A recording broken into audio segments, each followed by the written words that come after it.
Fasten your seatbelts. It's going to be a bumpy night. But tell me, Eddie, is that a rabbit in your pocket or you're just happy to see me? Hello, everybody. Welcome. Season 2 is finally fucking over. I'd say there's definitely going to be a season 3, at least a season 3, no matter what the popular pop culture sites try to paint. Like I said, it's been known for a long while that Amazon, while not officially announced, had greenlit 3 seasons before season 1 even premiered. So the whole, it's so close to being official, it just has to be officially announced, basically, because there's been word that filming has even started for season 3. All right, so the so-called, and I'm referring to, pop culture sites that, you all most likely follow, are, coming out, with, oh my god, it's so close, so close. I'm like, it's been known for a fucking while. Anyway, but welcome, everyone. We're going to be breaking down the final episode of Season 2 for Rings of Power, and this one, Episode 4 and Episode 7, really pissed me off. Not necessarily in that order, but those are the 3 episodes. I'm not saying that none of the other episodes pissed me off. They did upset me, but these ones really fucking pissed me off. But anyway, before I say hello to the chat, I'm going to tweet out that I'm live, Stieg. Let everybody know where they can find you and your overall thoughts. Well, full retard doesn't fully cover it. No. It's what struck me though when I watched it was that the showrunners said, "Yeah, we'll be sticking closer to the lore this season," and no, they were way further off even than season 1. Yes. So it's Anyway, where to find me is right here next. On Wednesday for our top 10. Yeah, personal top 10 list for 1992. Yeah. But yeah, so it's like the showrunners keep saying we're going back to the book, shit like that. We're going to stick closer to canon for season 2 because technically we heard the complaints. And I'm like, first off, there was no way they could stick closer to canon in season 2 because of how far off they were in season 1. There was no going back. So at that point, there was no matter what they try to claim, I was like, there's no fucking way you can because you've introduced things that shouldn't even happened yet already in season 1. So to stick to canon is moot at this point. You can't. Changes have ripple effects. You can't just pretend you haven't done it. No. And, the same thing happened with The Witcher. They started whining in season 3 saying, oh yeah, we're going to go back closer to the source material. Well, you already wrecked that. So the source material won't even work at this point. No. It's like saying, for example, not going to go into everything because we are going to talk about, episode 8 after I say hello to the chat. For example, Elendil shouldn't even be born at this point. So we should not have Elendil. And, if we don't have Elendil, we sure as fuck don't have his 2 sons. He never had a daughter. They finally name-dropped in this season, late in the season, Anarion's name. Isildur's actual canonical sibling. Who's conveniently in the west. I'm assuming of Numenor, basically, because you can't go any further west. You hit Valar at that point. But they name-dropped Anarion finally. Again, they shouldn't even exist. Tar Muriel shouldn't even exist. Ar-Pharazôn shouldn't even exist. The events in Numenor shouldn't even be fucking happening at this point. And the wizards later in the Second Age. And the wizards don't even show up for almost 3,000 years later. Yeah, and I want to share this article real fast. I will have to say hello to the chat. And this is the argument that this asshole had in the IGN article I shared earlier. This is the argument this so-called professor claims. This Tolkien professor insists the Lord of the Rings canon doesn't exist. And his wording is this. According to Dr. Olson, there is no Tolkien canon, and that's because Tolkien himself was always rethinking his world building even after his books were published. Well, books being published make them canon. Yeah. Him rethinking his world building means absolutely fucking nothing unless it's published. Once it's published, it's canon. Yeah, I mean, hell, what if you know, George Lucas says, oh yeah, I was thinking I should have done this in episode,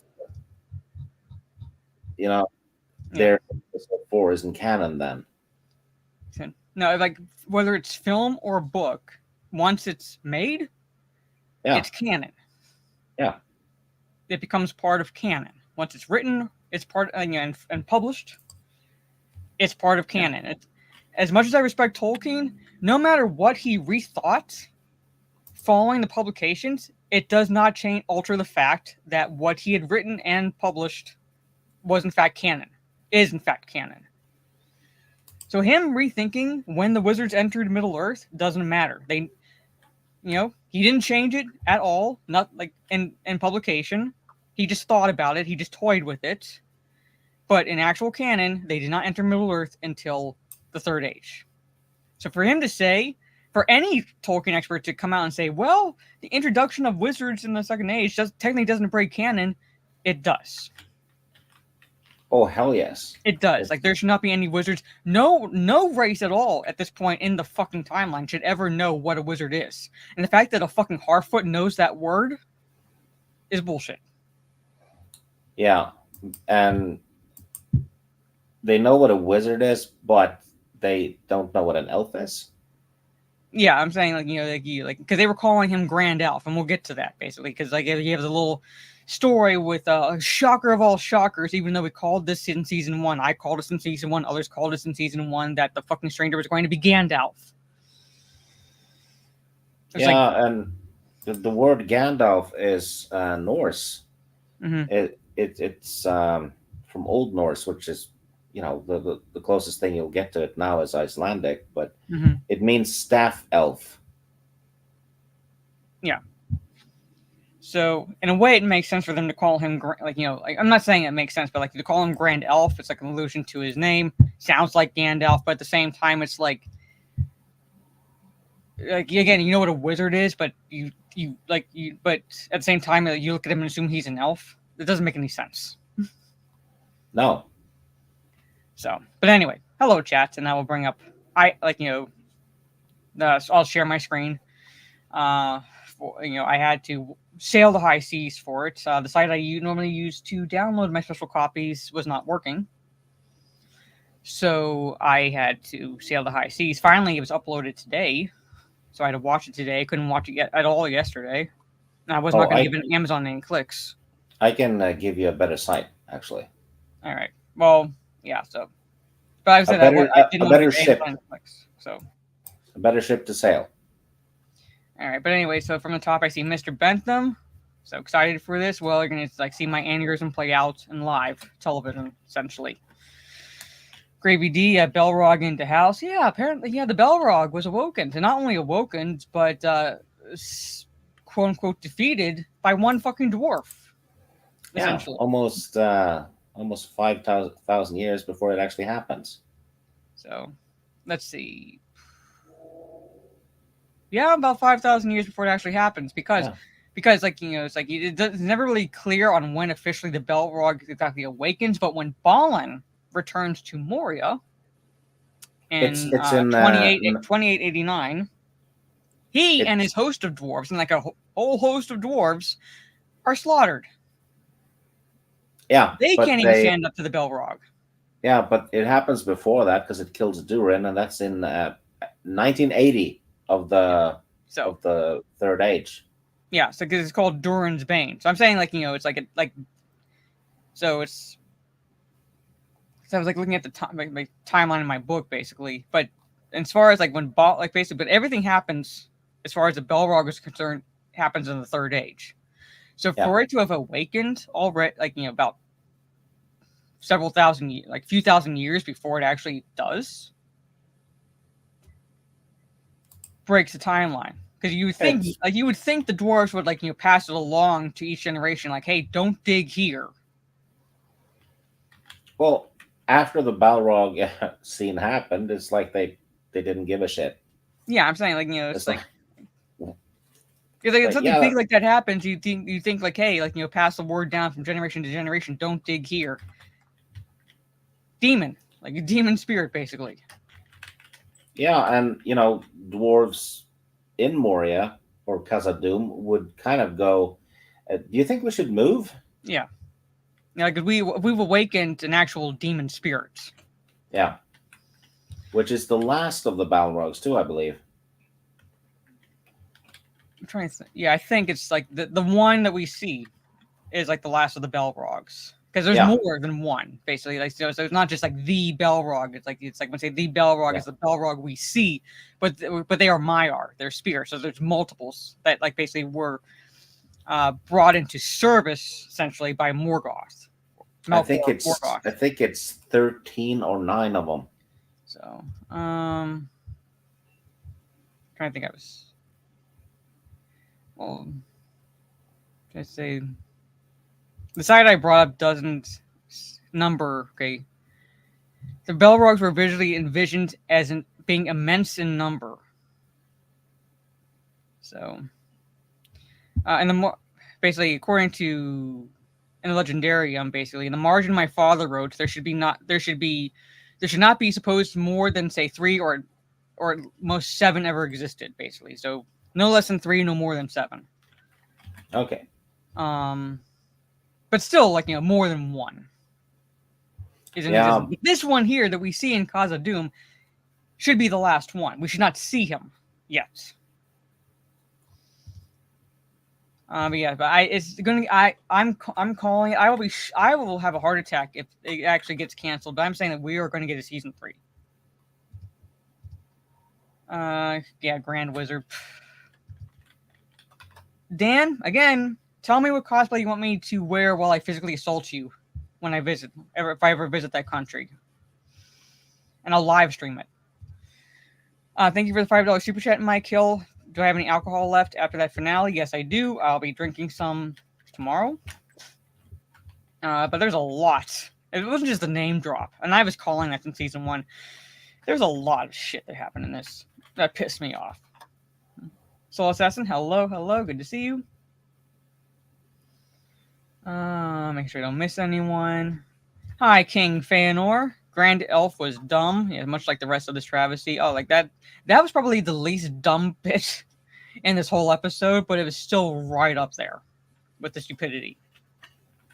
Okay, yeah. So, but I know like in 2889, because I was looking at the timelines when Balin returned to Moria, and like 4 or 5 years later, like he and his whole host are dead.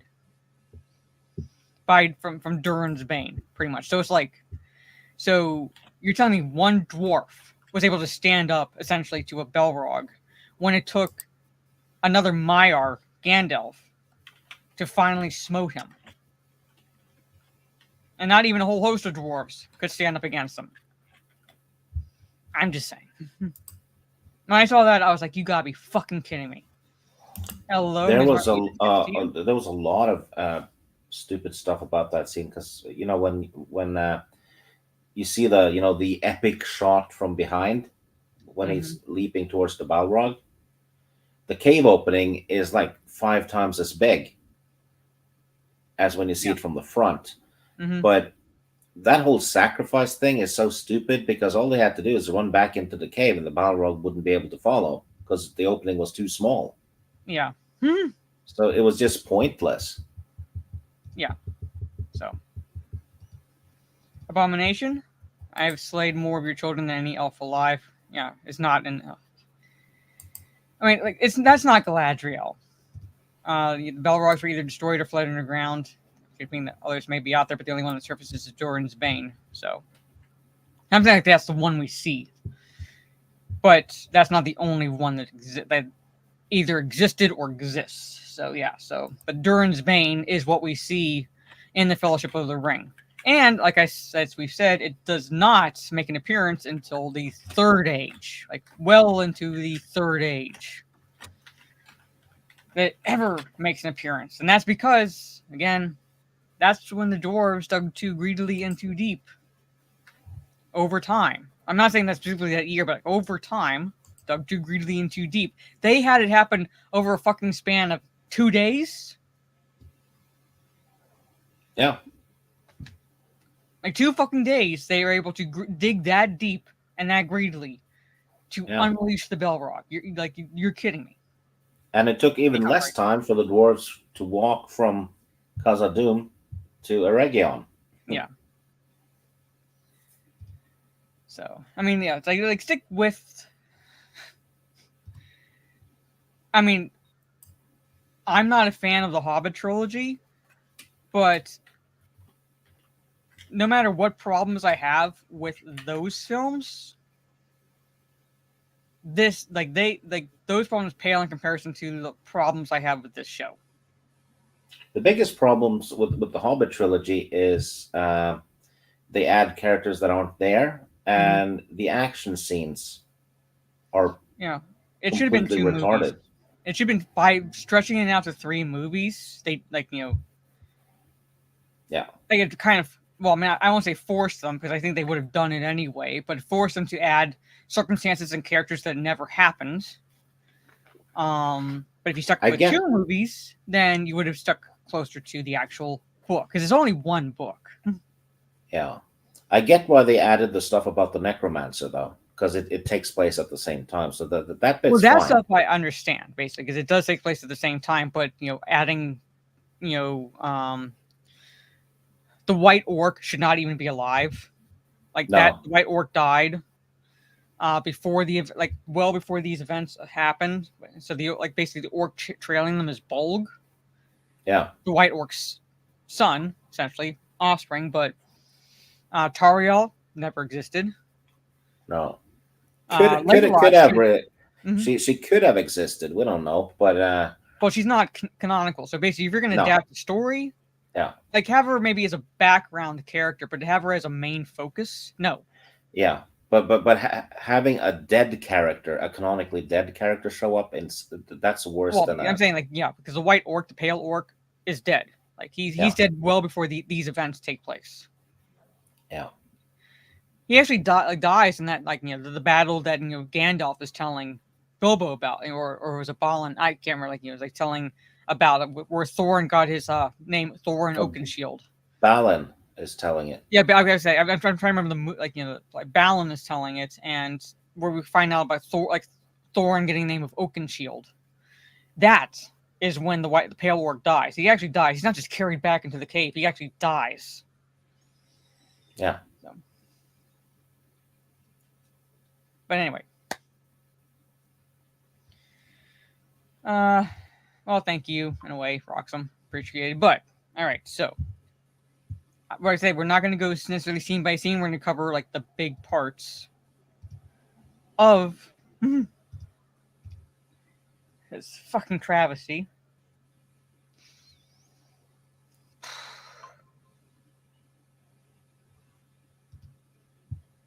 Well, he should be mortally injured.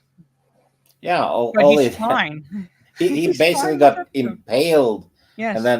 And then a few hours later, he literally bounces up. Yeah. Same with the elf that was supposed to wait for the dwarf army. And I could swear in the last episode he was shot with arrows and near death, riding up to to tell Elrond that the dwarves weren't coming, and we see him at the end perfectly fucking fine in this episode cheering. Yeah.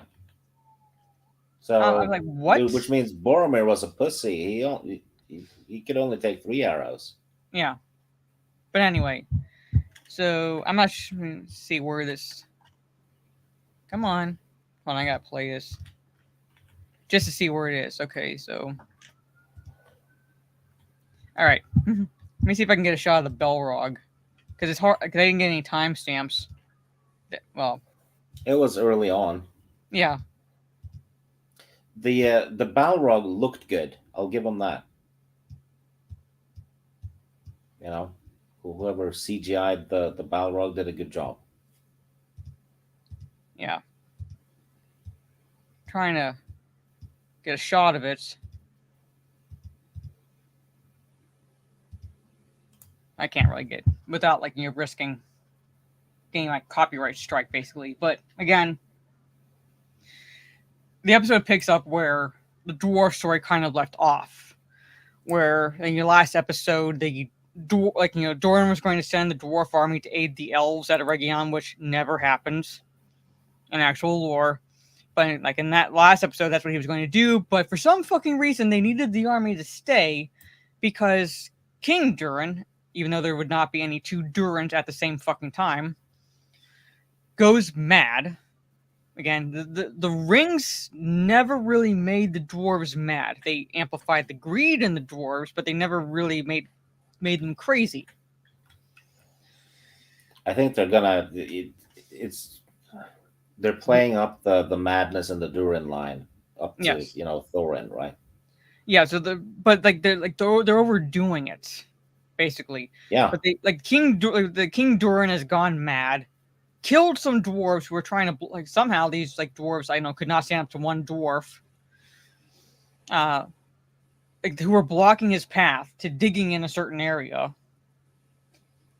And in the span of less than 24 hours since that happened, he dug enough and broke through the actual walls of the cave. Just him.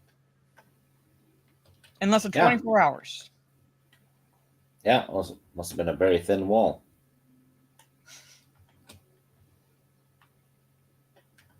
Maybe it was the fourth wall. Yeah, Because that's almost breaking in this show. To answer your question, Roxanne, because of memberberries. Literally because of memberberries. This is a memberberries travesty episode.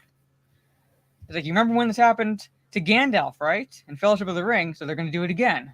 To invoke that feeling. And they're slightly rewriting lines from the movies, actually. Oh, yeah. All the time. Every episode. Every fucking episode, it's a slight rewording, but I'm like, you motherfuckers, you stole that line. Yeah, they're not writing it; they're editing. Yeah, which is lazy as hell. Which also shows that they have no talent to write dialogue. So. I think he had to dig through more than just 2 feet. When he got to that point, there was only 2 feet of wall, but where he had to get to, from what I saw, it would have taken an actual host of dwarves to dig through. But you're telling me one fucking dwarf with an axe and whatever mechanism he was using somehow did it all himself in less than 24 hours. Yeah. Well, apparently the ring made him super strong, but still. Well, that's not the effects of the rings when the dwarves had them. But it was on the show earlier when I think he smacked his son or something and sent them almost flying. Yeah, I mean, no. Dwarves are strong, they're not that strong, and the rings do not cause super strength. But, Rings of Power lore, they went back to the book, right? Yeah. So, but we already covered basically why this would not be happening, because, again, the events, the Balrog is not released until into the Third Age. Oh, Mike Hill is asking what the effects on the elves are. Well, here's the thing. I don't think Sauron messed with the Elven Rings. They were made before. Here in the actual lore, and I've stated this basically, in the actual lore, Sauron aids Celebrimbor in the creation of 16 of the 19, excluding the One Ring. All right? Because Sauron crafts that in the fires of Mount Doom, all right? So, of the remaining 19, Sauron aids Celebrimbor in the creation of 16 of them. 9 he gives to the race of men, and 7 he gives to the dwarf lords, okay? Celebrimbor creates 3 rings himself and gives them to the elves for safekeeping, which is why there's no corrupting influence from Sauron on the elves. There should be no fucking effect on the elves because of that. Because Sauron was not at all part of the creation of those rings. The other rings, he was part of their creation, so there was that corrupting influence on them. So with the Dwarf Lords, while Sauron couldn't manipulate their emotions or anything because dwarves kind of hold their emotions in check, their hearts are not known. What's in their hearts is not known. Sauron couldn't influence them that way, but he could influence them by amplifying their greed, which is what happens when the dwarves have the rings. Hence, dig too greedily and too deep. All right? The Nine, he gives to the race of men, several to Numenorians, and I think like a few to Easterlings. But basically, again, like men were of the races the weakest in terms of corruptibility. Thus, Sauron was able to manipulate them, control them, to the point where once those men died, their spirits were now tied to Sauron, and that's how we get the ring rates. Yeah. You know what else is really screwed up? And I think it was High King Fëanor who said this. In the Fellowship of the Ring, it's a big deal that Galadriel resists the ring. She resists Sauron. Why is it a big deal in the show canon, though, when she's resisted him to his face several times? So that makes that scene in Fellowship not a big deal. It's like the 5th time. Yeah. Which, again, this is why... This is ripple effects. I'm just, as I said, I hate this show. I hate the people standing for this series. I hate the people who claim to be fans of Tolkien, who defend this series. It's just literally, to quote Peter Griffin, grinds my gears, essentially. Yes, this whole series is a complete embarrassment, and this episode is a travesty. But yeah, that's the explanation of the rings. All right, so basically, so to kind of continue with the explanation of the rings, okay, they weren't created specifically for each race. Okay, so they didn't create 3 specifically for the elves, 7 specifically for the dwarf lords, and 9 specifically for the race of men. All right, it wasn't fucking like that. When Sauron, laid siege to Eregion, okay, at that point, Celebrimbor was still in possession of 16 of the 19 rings. He had given the 3 rings he created to the elves for safekeeping. Right, he'd given them away for safekeeping, but he still had 16 of the 19, and thus Sauron was able to get those 16 after he tortured and killed Celebrimbor, never finding out where Celebrimbor sent the 3 rings. Right, not knowing what Celebrimbor did with them, and then Sauron decided he was going to divvy up the rings. All right, he decided to give 9 to the race of men and 7 to the dwarf lords. That's what the actual lore is. And Celebrimbor, like I said, after Eregion was laid waste and Celebrimbor perished, Celebrimbor's body was used as a banner for Sauron's army, orc army, as he continued to make basically burning his way through Middle-earth. A little bit, basically. He wasn't exactly laying siege to all of Middle-earth at that point, but he was he was leading his orc army and through Middle-earth.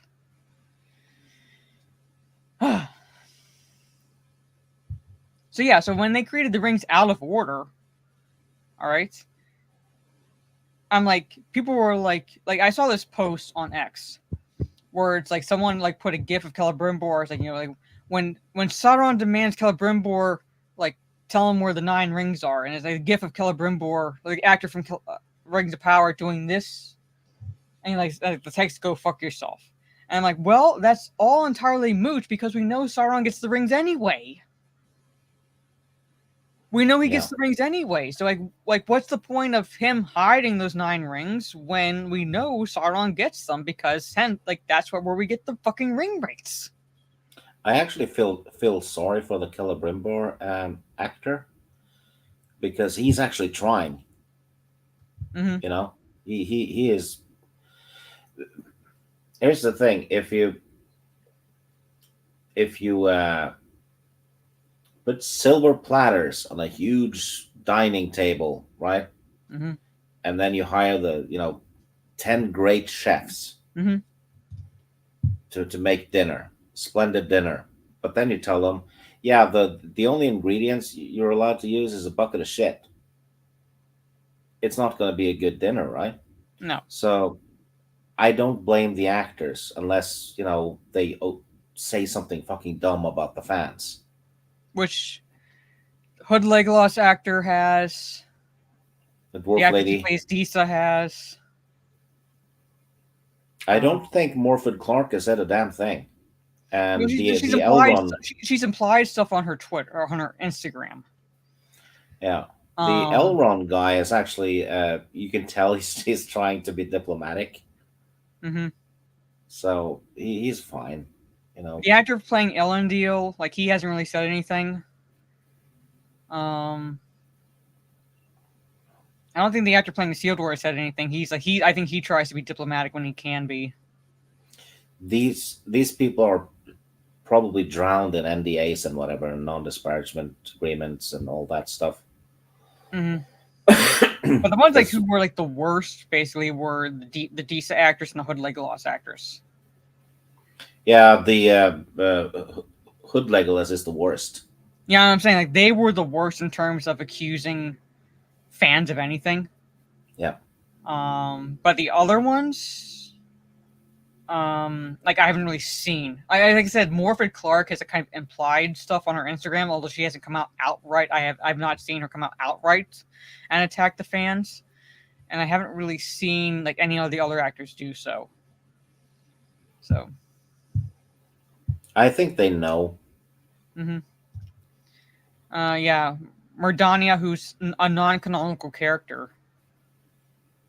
Yeah, I'm saying that that's memberberries in that episode. That was pure that was full on memberberries, One Ring shit.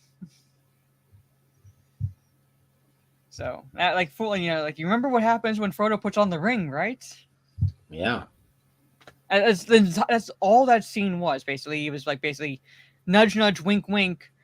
You remember this, right? So. And it shouldn't even be like that before the One Ring has been made. No, because again, the One Ring isn't crafted at all in Elregion. It's crafted in Mordor. So there should not even be anyone who knows anything about it. Yeah, but that whole vision thing that all the shady view, I guess that shouldn't even be a thing either. No, none of that. Because that's due to Sauron's spirit, I think. Yeah, I'm saying that's the reason why. That's the reason why Frodo sees what he sees. It's over exaggerated in the movies, but that's why Frodo sees what he sees, and that's why this the vision goes like that. It's because the ring is tied to Sauron.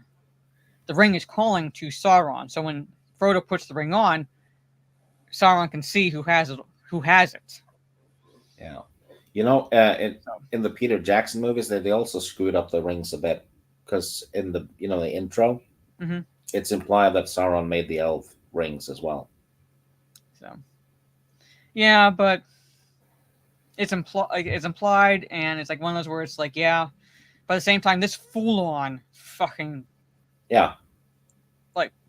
puts everything out of order. And he's trying to get the ring from Galadriel and stuff, and he shouldn't even know it's there. No, and I was I have a note where it's I was making notes during this episode, and I'm why is where is it?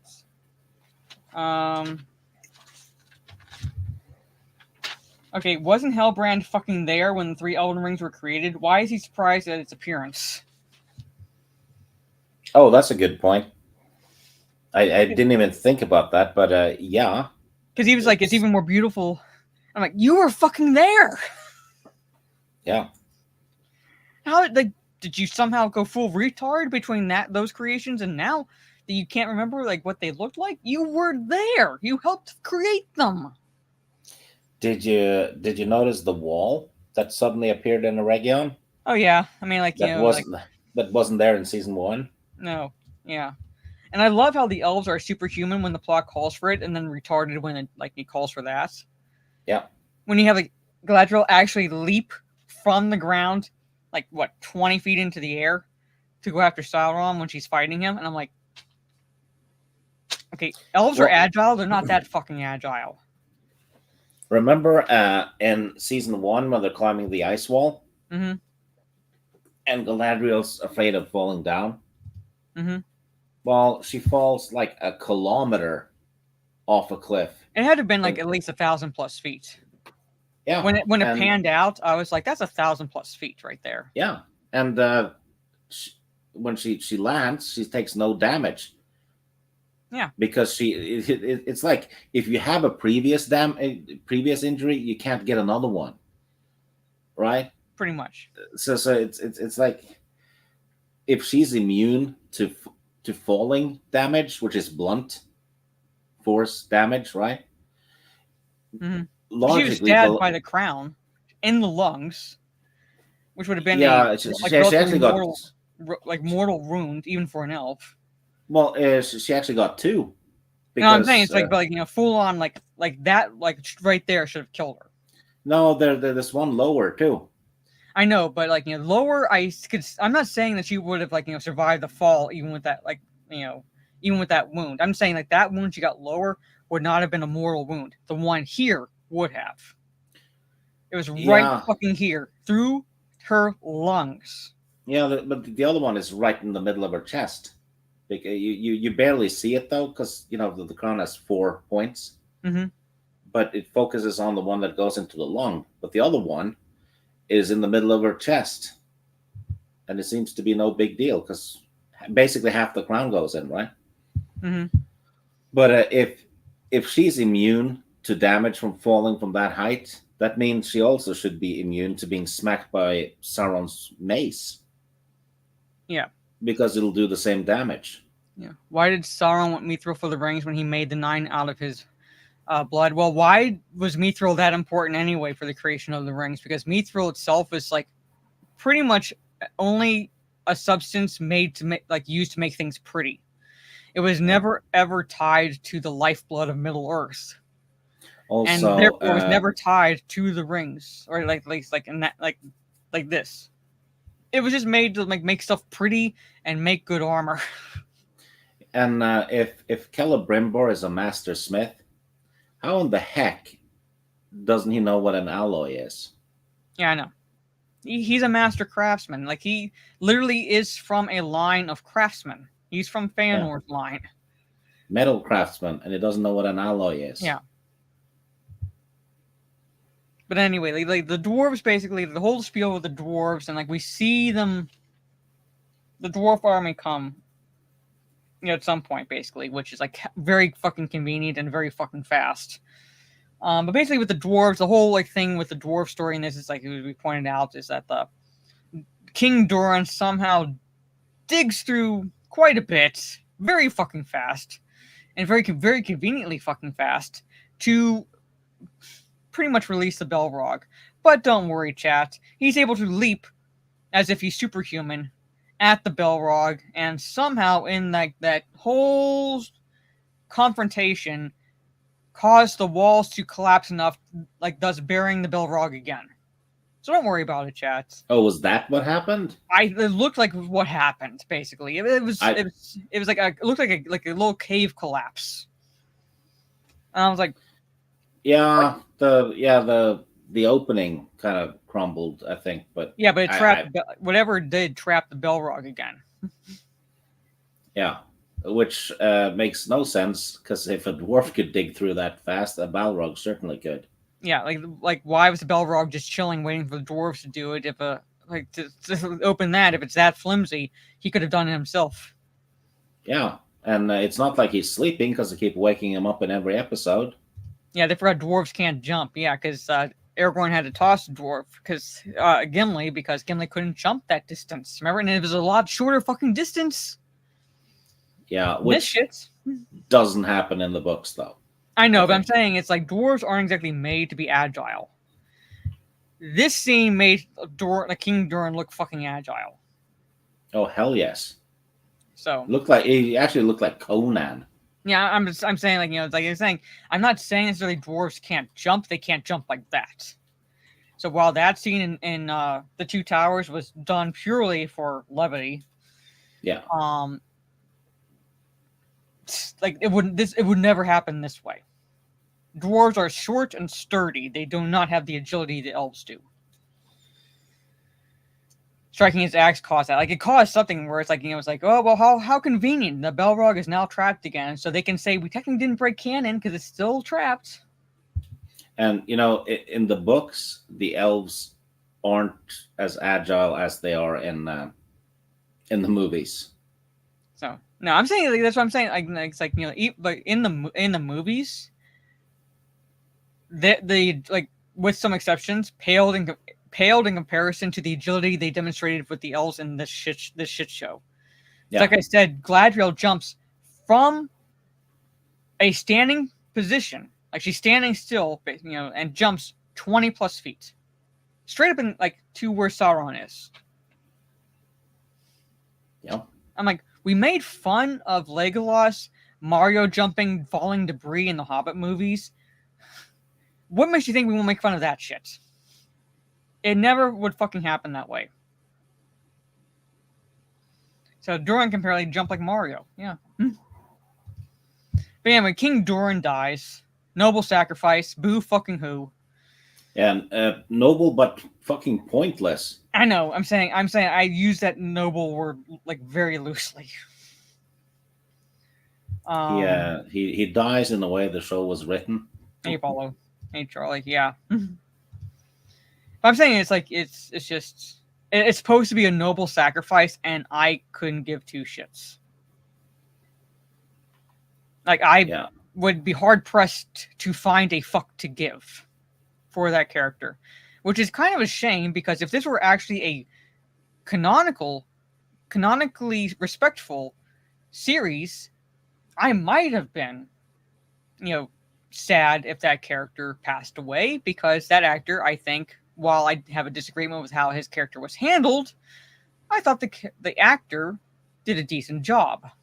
Yeah, the guy who plays his son is doing a decent job too with what he has to work with. Yeah.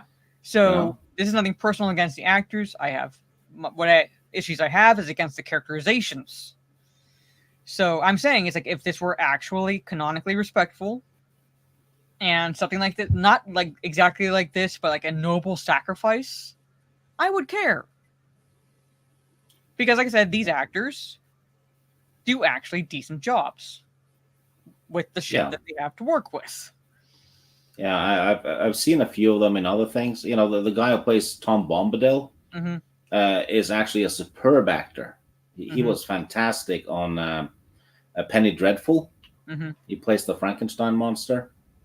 But for some reason, in this show, he's basically playing Hagrid from Harry Potter. Same accent, same hut, same thing with animals.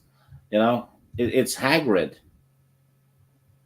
Fucking hell, that series, that IP. But anyway, that's basically the scenario with the dwarves. There's not much exactly more than that. It's like I said, the dwarf army appears magically. When Region, when it's all hope is lost, the dwarves magically appear. But that's it with the dwarf storyline. It's pretty much fucking it. Most of the story is focused on what's happening at a Region with basically the orcs laying siege, which again, at this point would not have happened because they don't attack Region until after the One Ring is made. And Lothlorien is already there. What? Lothlorien is already there. Yeah, I'm saying in terms of a Region, basically. Yeah, but that's another thing they screwed up. Well, there's a lot they screwed up. But I'm saying, in terms of actual canonical timeline, a Region is not. Sauron doesn't lay siege to Region until after the One Ring is created, in 1607. 1609, but several years after the One Ring is created. But Region's laid siege to before the One Ring is even made. Gil-galad never shows up. He sends Elrond, who's actual commander of an army. I'm gonna skip through because it goes all over the place. But I want to get to. Is this a Region? Yeah, I believe so. Yeah. Oh, so yeah. Somehow, like, there's a dwarf tunnel. Oh yeah, that's a throwback to the Glittering Caves. Yeah. But again, I would believe that there was a dwarf tunnel if they actually made Celebrimbor the friend of the dwarves, as he should have been. Because again, he's the master craftsman. He's the one who developed a friendship, essentially, a relationship with the dwarves of Khazad-dûm because of like the location of Eregion. So he would have had the title of friend of the dwarves, not canonically, but like if you're to give that title to anyone, it would have been Celebrimbor. But they gave it to Elrond. So I'm like, Celebrimbor, you give that title to Elrond, which makes no sense. But yet somehow there's an old dwarf tunnel that leads right into Eregion. But Celebrimbor doesn't work with the dwarves. I'm like, make this make fucking sense. I can't. Hey, Falcon. The season's narrative ended into a mess. Yeah. Oh, well, it's not only out of time and pointless. They completely butcher the actual lore of the Barrow-wights because one, they don't even they don't exist in that region at this point in the timeline, and two, the spirits themselves are not tied to the corpses buried in those mounds. They were spirits sent by the Witch King, right, during the Third Age, by the Witch King to that location to keep men from reestablishing, basically like reestablishing a settlement, a kingdom there. So basically keeping men at bay, like keeping anyone at bay. So they would have inhabited the bodies to animate them, but they themselves would never have been tied to the actual corpses. But in Rings of Power lore, all you had to do was like basically stab the body or stab the Barrow-wights with a weapon buried in the mounds, and you can kill them. Yeah. You can kill a spirit. Which means you also should be able to use that against ring wraiths. Yeah, use your own weapons against them because that's their logic, right? You should be able to kill them that way.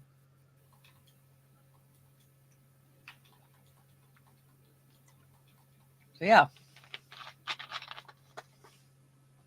But they butcher the timeline, they butcher the lore, they butcher the characters. All over the place. But anyway, like I said, Eregion should not even be laid siege to yet because they started, as someone pointed out, before the 9 rings were even finished. Before they were even created, they were like beginning the process of invading Eregion. And I'm like, again, elves are superhuman when the plot calls for it, but when it calls for them to be retarded, they're really retarded. And you're telling me that with the keen eyesight of the elves, again, they could not see legions of orcs amassing right outside their gates? Yeah. I guess trees are elves' kryptonite at this fucking point because they're supposed to have the keenest eyesight on Middle Earth. But yet, for some reason, they are shocked when, oh my god, orcs are attacking. Yeah. And they're not bothered by the daylight anymore either. Oh yeah, like that lore's all over the place. They were bothered, now they're not. They're kind of bothered, now they're not. I mean, make up your mind. Did they all of a sudden find SPF 100? And now they're able to be daywalkers. What? Because they basically treated the orcs like vampires in season 1. Yeah. It's like just because they preferred the dark does not mean that they were sensitive to the light like that. They just didn't like being out in the daylight. It didn't burn their skin like they were vampires. Yeah, and they it was basically bargain bin Helm's Deep scenario. Hello, just got told spoilers that Sauron can now change appearance. Yeah, and became Galadriel. Yeah, he became Galadriel. He became Celebrimbor. He turned back to Hellbrand. So he was yeah. He was basically a T-1000 in this episode. Their melon ain't working. No. Took longer when he actually changed his form before. Mm-hmm. It wasn't instant. It was like in a blob, wasn't he? Yeah, he looked like a symbiote. From Yeah. like in Spider-Man tales, like a symbiote. That's what he looked like, and he was only able to regain human-looking form when he killed that woman. So, and again, the only orcs that at all resisted him, when I say resisted him, I mean like they didn't trust him, were the Eastern orcs. And that's mainly because when Sauron appeared to them initially, he was in the guise of Anatar. So, of course, they're not going to trust an elf. But when he appeared to them in his actual form, then they followed him. There was never any orcs that outright defied him. And that's another thing about this episode. You remember, like, I don't bother remembering names, all right? But in the last episode, Chad, if you remember, I said, like, there was this one particular orc that I was saying he's going to turn against Adar, all right? I shocker of shocks, I called it. Basically, he's, like, going to turn. I thought the way they were playing it in the writing was that he was going to maybe, like, abandon Adar, because this was the orc that was like, we have Mordor already. Why are we going after this? Why are we doing this? And he was like calling into question Adar's decisions.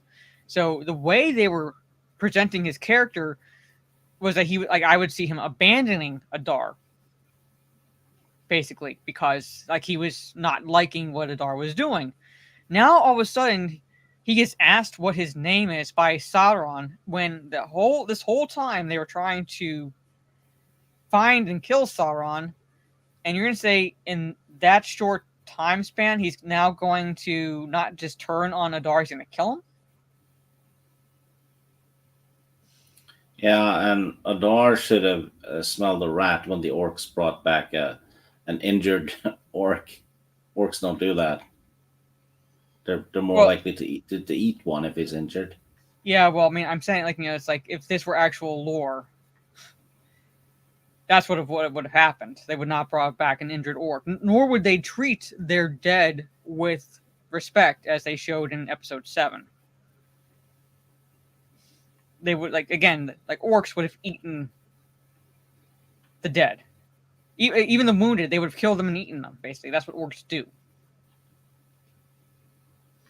But in this case, and again, the way the writing is, and when I say writing, I'm using that word loosely because there's no cohesiveness in the writing. But the way it played out with that orc character is that he was like questioning Adar's decisions, but in a way that implied he would abandon Adar. It's abandon him, and go back to Mordor, because this is the one that has a fucking family. But now when he's turns on Adar and is following Sauron, he becomes all gung-ho about killing the elves in Eregion. When before that he was like, let's just go back to Mordor.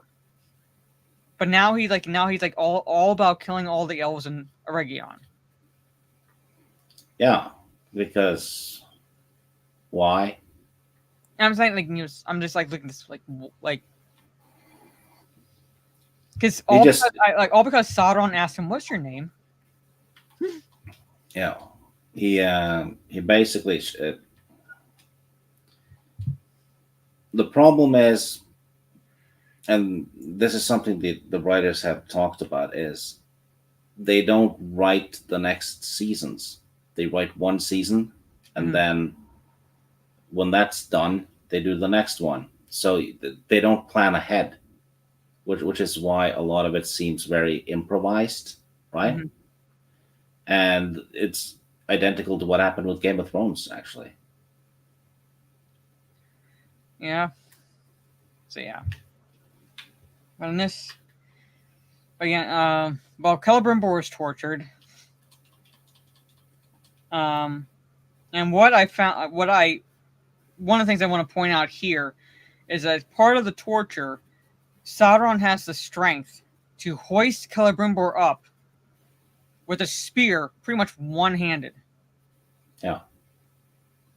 but yet he can't hold his own against Galadriel at the end. Like, she's able to stand against him at least for a good bit.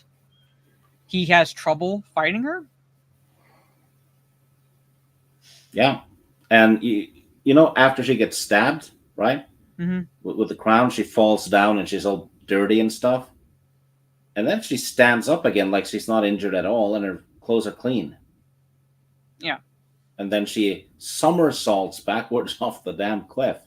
So, but here's the thing, though. When they, you know, she's injured and all that, she looks like she's been kind of stabbed by a Morgul blade. Mm-hmm. Sauron, the crown isn't Morgul. No. Well, The Morgul blades were short swords or daggers. Mm-hmm. Right? The crown was like, according to this, like the storyline, the crown is Morgoth's, but it wasn't Morgul. Yeah, there's nothing, you know. Well, I'm saying she shouldn't have any mark on, like at least mark on her in that fashion. But I was like, memberberries, look, it looks like an eye of Sauron on her arm. Yeah, and then Elrond's gonna fix her because that's what he did with Frodo. Yeah. And like Celebrimbor dies, which is like, again, the character itself like would have died no matter if they like, you know, like, if they were canonical. But at the same time, it's like everything's out of order. Like he should not be dead before the One Ring is created. He shouldn't, like, Sauron never revealed himself until after the One Ring is created. So Celebrimbor shouldn't, while he's like suspicious of Anatar, because suspicious of Anatar and seeks advice from Galadriel, doesn't fully become aware that Anatar is Sauron again until after the One Ring is created. But everything again is out of fucking order. No One Ring. So now that Adar is dead, I guess Sauron's going to take over Mordor, which is what he did in like the year 1000, essentially, when he chose Mordor as his second hell on Middle Earth. Yeah. Also, you know, when Adar gets stabbed, they stab straight through his breastplate with a dagger. So, you know, armor means nothing in this show. Yeah. No, armor means absolutely nothing in this show because, again, like last episode where Elrond is cutting through whatever armor the orcs are wearing, easily cutting through that to kill them, but can't cut through a rope. Yeah, I noticed that. He was like slashing the rope like 10 times. Yeah. And it wouldn't, but armor, granted, orc armor is probably not the best, but it's still metal. It's still metal. Yeah, but like at the same time, it's like rope should have been easier than the armor. But like, here's the thing also, in that episode, he was able to cut through a rope easily when he catapulted the one orc into the wall, but yet somehow now he can't cut through another rope with his sword. Yeah, and you know the rope was taut as well, which makes it even easier to cut. Yeah. So. Well, I'm saying, like, you have to answer like the question, like it acts like a poison, which is like what was happening to Frodo. When he was stabbed with a Morgul blade. Yeah. And it never fully healed, and that's the reason why. It's because like you live with that for like the rest of your life. Even if you are healed, your wound is healed, like you are internally, like for the rest of your days, poisoned because of the blade. So Frodo basically never lived a normal life once he returned to the Shire because of that. Yeah, that and the ring. Really. I'm saying, the ring, obviously, but I'm saying, like, it's like he was like even in the movies you saw him like touching where the wound was. Yeah, it lived with him for like the effects lived with him for like the rest of his days. Yeah, I think they even say it that wound will never heal. Yeah. So I thought when he was healed that like she was going to be like shocked that was Celeborn, but no, like we were wrong about that. But it's still stupid. Or they changed it because they thought everyone had realized it. Well, maybe. But I'm saying it's like, but like at the same time, it's like for whether for convenience sake or they fucking pull out a retarded red herring. Adar is dead. He's not Celeborn. Celeborn is still... Where is he? Because he's not supposed to be dead at this point. He's supposed to be alive. And he's supposed to... At this point in the timeline, Celebrian, I believe, should even be born. No, so where is Celeborn? At that time, Galadriel isn't she in Khazad-dûm with her daughter? Yeah, I'm saying, well, where's Calabria? So I'm like, her daughter is born at this like time. So where is she? Well, so where's Celeborn and where's Calabria? Can't have her be a mom. That's not politically correct anymore.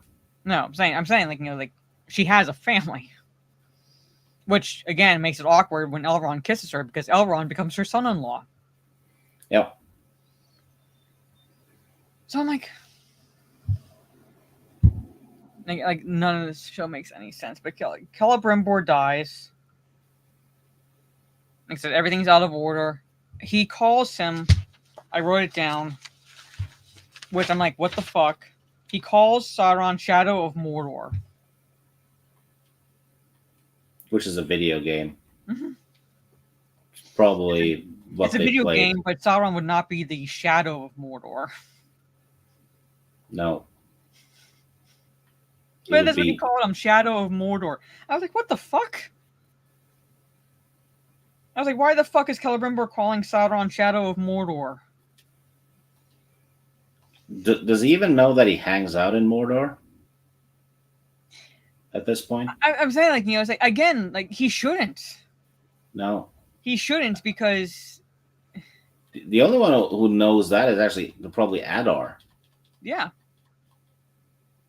Because all Celebrimbor knew at the beginning of Season 2 was not to treat with Hellbrand. That's fucking it.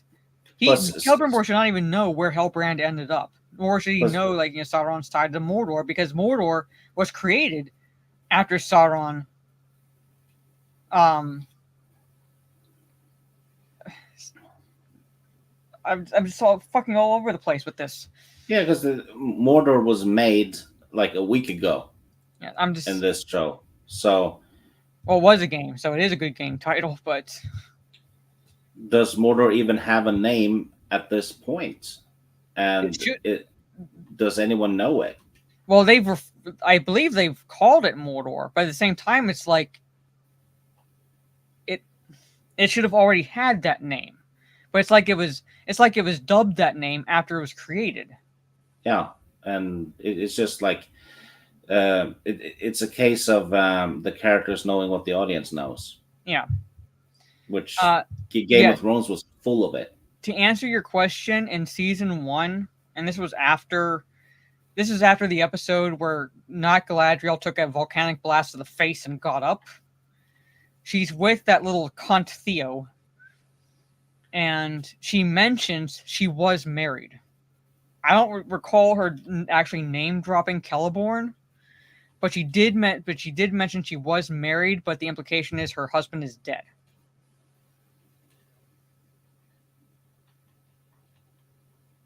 So I remember they do reference that, but at the same time, it's like the implication is Celeborn is dead, which again doesn't make any sense because he's well and alive during the events of the Lord of the Rings in the Third Age. Yeah, they even speak to him. So I'm like, so unless that's his twin brother, like in a soap opera, he's not dead. So for them to even drop that. Oh, speaking of soap opera, that they hired a soap opera writer for season 3. One of the writers on The Crown. Yeah. Mordor has its own font, yeah. But like the whole okay, so what are your thoughts on the whole Siege of Eregion? Which extremely convenient plot events. Willy-nilly. I mean, the troll, they made like a big deal about the troll, and then like yeah, Latino elf could just jump at him and that'll topple him over. Yeah. Right? And kind of wrestle him down. Yeah, I pointed that out during my live stream. I'm like he has the strength to knock him down like that. Yeah, and I'm thinking, well, then Legolas should be able to do that in Moria when they fought the troll there. So it shouldn't have been a big. Should not have been a big deal, but it was a big deal for Legolas because he had to come from behind. Well, he had to attack the troll from behind, and even then, the troll's skin was thick. Yeah. Legolas only was able to kill him once he was able to shoot an arrow into the troll's mouth and get the brain. Yeah. But he tried shooting an arrow into the skin, and the arrow broke. Yeah, bounced off. But you're telling me this troll, the arrows stick? Yeah, bigger troll with thicker skin. Yeah. Yeah, I'm like. And then the whole line, "Go back to your hill and be buried." I was like, what the fuck does that mean? Yeah, the trolls don't come from hell. No, go back to your hill. Oh, hill. I thought you said hell. No, hill and be buried was the line. At least the caption that came up, and I'm like, what does that mean? Are you telling him to go kill himself? What? Bury himself after they kill him? I'm just... I heard that line, and I was like, what the hell does that mean? Like, they aren't as sophisticated, like, these writers aren't as sophisticated and erudite as they like to think they are. They aren't. They're not good writers. I don't think they even talk to each other in each season because there are episodes that contradict each other when it comes to the characters, when it comes to the writing, when it comes to, like, the whole plot in general. I doubt they even fucking talk to each other. And you have different writers for different episodes. So there's no cohesiveness in any of these seasons. House of the Dragon had the same problem. It looked like the style was completely different, especially the dialogue. So per episode, so it looked like the characters seemed schizo as a result. Mm-hmm.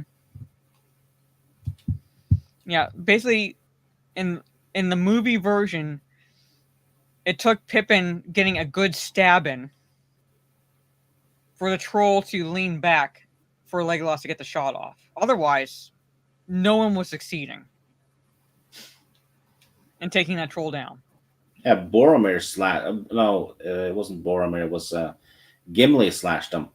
Gimli slashed him. Gandalf slashed at him with Glamdring. Yeah. Like I'm saying, like everyone was failing until that one, like, good stab, and then Legolas was able to get the shot off. But like that's the whole point. Is like that was basically 9 of them, and they were having trouble. But one elf was able to take him a bigger troll down in episode 7. Yeah, wrestled him down. Yeah. After having been no, that happened later. He gets gutted, didn't he? Yeah, he got gutted later by Adar. Yeah. And then like gets up like nothing happened in the next episode. Yeah. Because he's like basically being like, pushed around by orcs. I'm like, oh wait, you should be dead. Another thing I noticed was when the Galadriel's ring kind of heals Adar a bit. Mm-hmm. Starts a healing process. Basically cures the dark side in them. Yeah, pretty much. If that was a thing and that's how the ring worked, right? Mm-hmm. Galadriel could not have been corrupted by Sauron's ring. No, and she should have been able to heal. She should have been able to heal Frodo. And Boromir. Yeah. Because he was having, corruption issues. Could have just healed him with the ring. Yeah. So, but like at the same time, it's like that's again not how the ring necessarily works. No.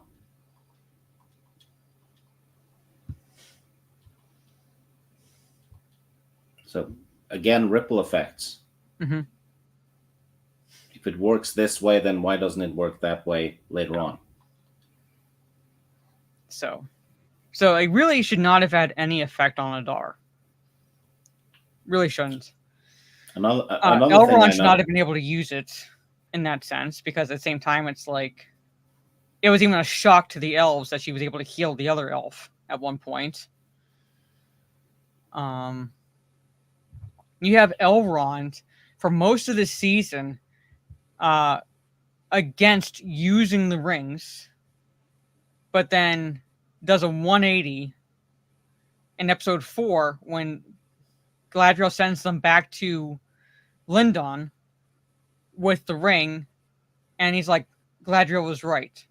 I'm like, where the fuck is this coming from? Because for the most of 4 episodes, you're completely against using this ring.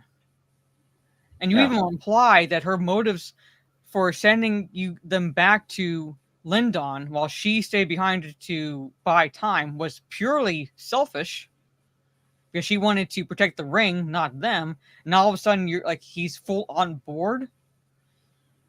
Yeah, and nothing has happened to convince him in that direction. I'm like, he does a 180 out of fucking nowhere. Yeah, because he knows what the audience knows.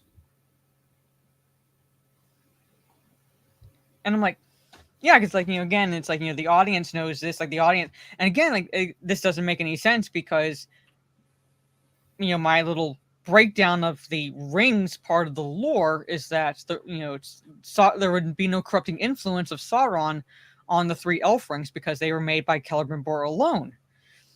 So, because they did the rings out of fucking order, in this case, why is Sauron unable to corrupt the elves when he full-on was there during the creation of the 3 elven rings, but when he's not necessarily present during the creation of the 9 rings, is he able to corrupt the race of men? Because they were pretty much made by Celebrimbor himself. Yeah, there should be no... he shouldn't have been able to corrupt those rings. No. It's like, that's the reason why... like, the whole events happen the way they do in actual canon. It's because of Sauron's influence on the rings he helps Celebrimbor create. When he's not there, you don't have that influence. So that's why he wasn't able to find the elven rings. He wasn't able to corrupt the elves, is because there's not anything of Sauron in those rings. But he's able to influence the dwarves, amplify their greed as a result of wearing the rings, and he's full unable to corrupt the 9, and basically to the point where even when they die, they're still in servitude to Sauron. They become the ring wraiths. So it's like, I'm like trying to make this make sense, and you can't. There's no way to make this plot make any fucking sense. And it's like that tweet I mentioned earlier, where this one Rings of Power stan had the "go fuck yourself" gif with Celebrimbor about the 9 rings, and I'm like, that whole point is fucking moot because Sauron's going to get them anyway. So it doesn't fucking matter at this point. He's going to get them anyway, which he does literally in the next fucking episode. This episode that we were watching. By the end, he has the 9 rings. So what the point was it at all giving them to Galadriel for safekeeping when she uses them to barter her way to get to Adar to form an alliance and then put herself in the presence of Sauron?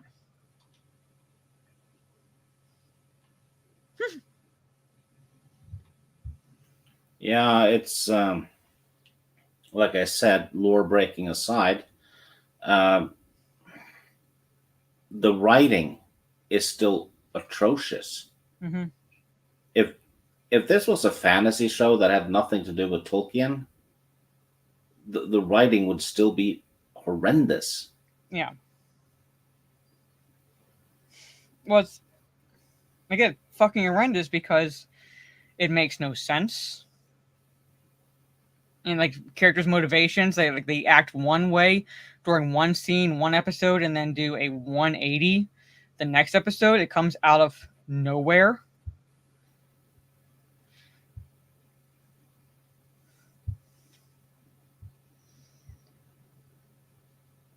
And I'm like, and again, how the Gilgalad should not even be there. Elrond shouldn't even be there. He arrives too late to help Eregion. He arrives after, like, to the point where like he can't help. It's all he can do is basically rally the survivors and escort them to safety, and kind of thus form Imladris, or they found Imladris, which is Rivendell, by the way. Chad, if you don't know. But that's all he's able to do. There's never any battle with Elrond's forces. The only battle that happens is between Eregion, like Lord Celebrimbor, and the elves that live there, and Sauron's forces, the orcs. That's it. Do you think they might have used AI for some of the writing?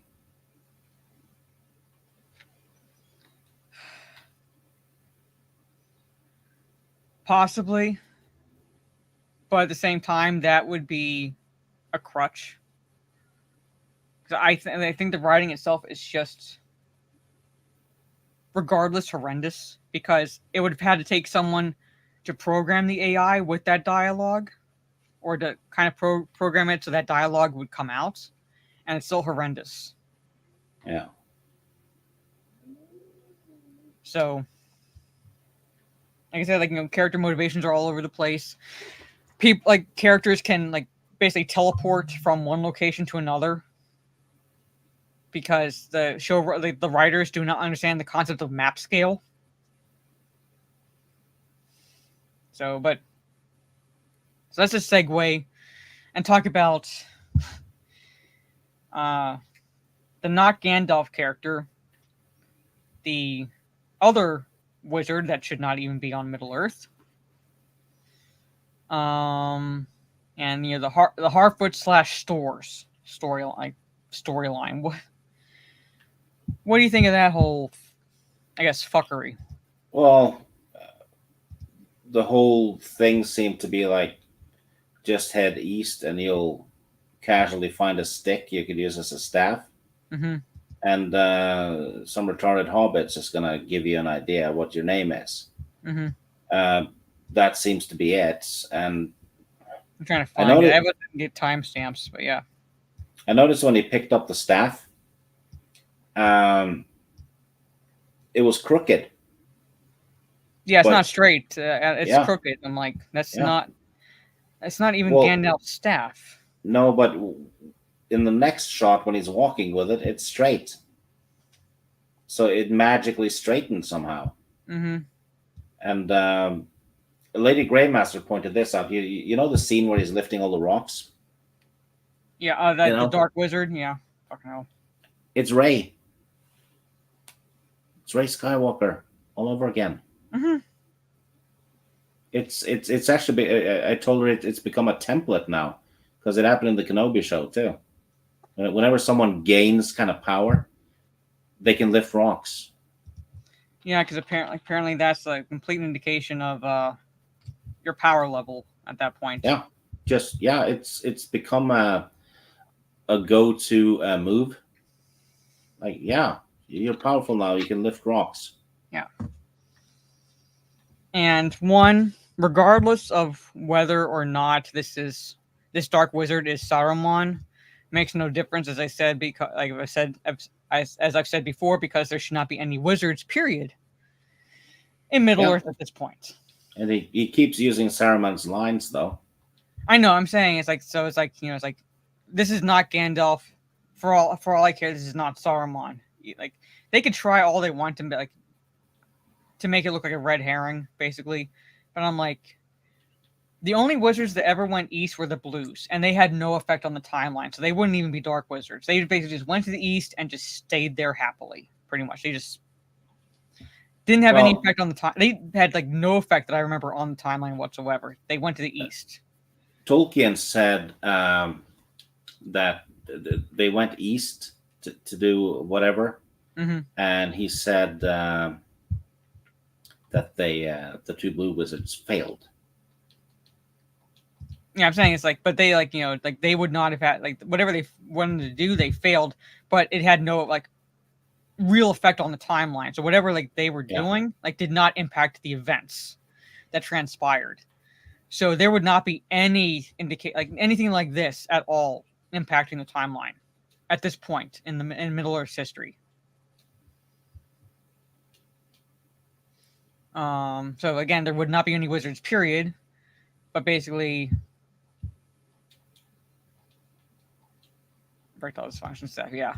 So basically, like I said, there should not be any wizards, period. And there's certainly like the hobbits themselves should not even know the word wizard. Especially, it doesn't make any fucking sense when this dickhead right here on the screen can't even remember who he is. So how is the fucking hobbit bitch dropping the word wizard when this dickhead doesn't even know what he is? Yeah. I'm like she drops the word wizard, and I'm like, how do they know that? At that point, they hadn't even encountered the other other wizard on Middle Earth, and this dude has no idea who he is. But yet they know what a wizard is. Actually happened on Game of Thrones too. All of a sudden, the characters are saying, "Yeah, we need to defeat the Night King." Nobody's mentioned the Night King ever in the show. But all of a sudden, everyone knows who it is. Yeah. Or that's the name. Same sloppy writing. Mm-hmm. But no real effect on the timeline is my point. Like the events transpire as they do without anything from them. So like anything major from them. So I'm just saying background. Yeah, I'm saying like they basically went to the east, and that's all we know. Yeah. Of the Blue Wizards. And that's all Tolkien wrote. Yeah, cared to write about them basically. So I mean, he toyed more with elements about the characters after the fact, but at the same time it's like what's published is canon, and what was published is nothing's really known of, after they went to the east. Nothing's really known of the machinations. I mean, Gandalf can't even remember their names, and that's a line from the books. It's in the movies. It's also from the books. It's like Gandalf goes, "There's the two blues," but he can't really remember their names.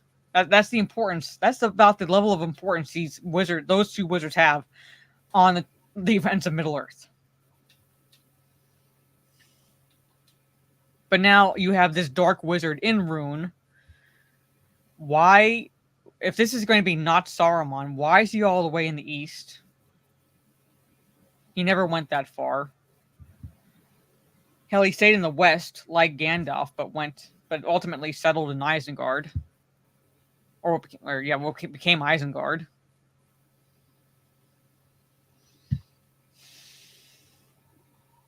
And Radagast, we kind of stayed in the woodlands areas.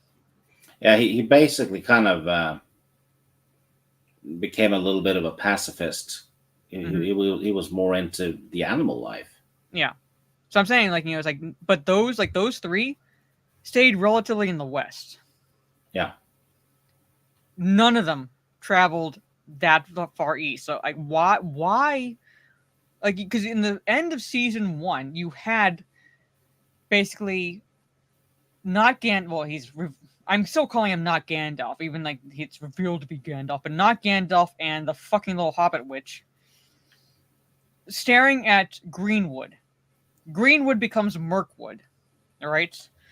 So let me just stop sharing the screen. Let me just bring up my Middle Earth map again. Let's see if I can find it. Where are you? There you are. Open up. Thank you.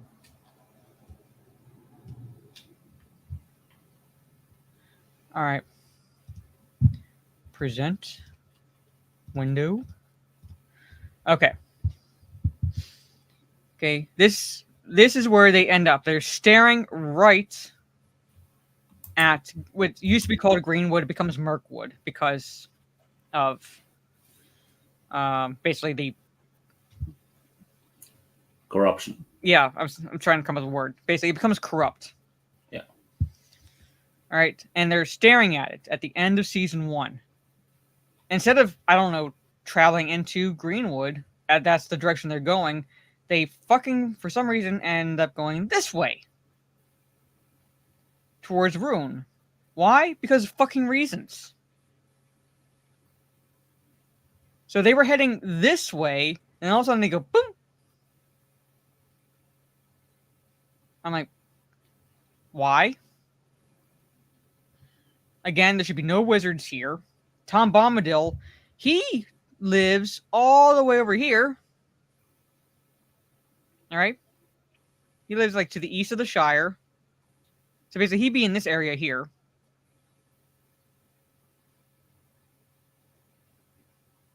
Okay? Because they meet him before they get to Bree. When I say they, I mean the hobbits. So he's here. And he's married to Goldberry, because you hear Goldberry's voice in one of the episodes of this season. Where is there a river here? Where they are? Yeah, there's nothing. And river spirits. Rivers run downwards too. Yeah. And there's nothing really elevated in that area at all. Mm-hmm. Yeah. So, hey, gaming? Yeah. The fake Irish not hobbits, yeah. Oh yeah, they call him Grand Elf. Because again, they know the word wizard, but they don't know what an elf is. So, but that's basically nod, nudge, nudge, wink, wink. Sounds like Gandalf, right? Yeah. That's basically what it is. And Tolkien has said this several times in his letters where the name came from, and it's from the old Viking books. Mm-hmm. So, and here again, if you missed my stream for episode 7, this is where Pelargir is, around this area here, South Gondor. Gondor shouldn't even exist. So there's no port of Gondor. There's no anything right now. Okay, nothing. But they dropped the name Pelargir, and that would be around here. That's where we see. That's where Hood Legolas basically starts. And Hood Legolas ends up all the way here to Region. As I pointed out in my streams, it took the hobbits from here to Weathertop a month. This right here took the hobbits about a month. And that's even with Aragorn speeding things up from Bree to Weathertop. This took a month. He makes it all the way here in the span of days. Yeah. Same thing with Elrond and Gil-galad from all the way around here, Lindon, to Region. And Elrond even had time to bypass Region, go to Khazad-dûm, enlist the aid of the dwarves, and double back. In a matter of days.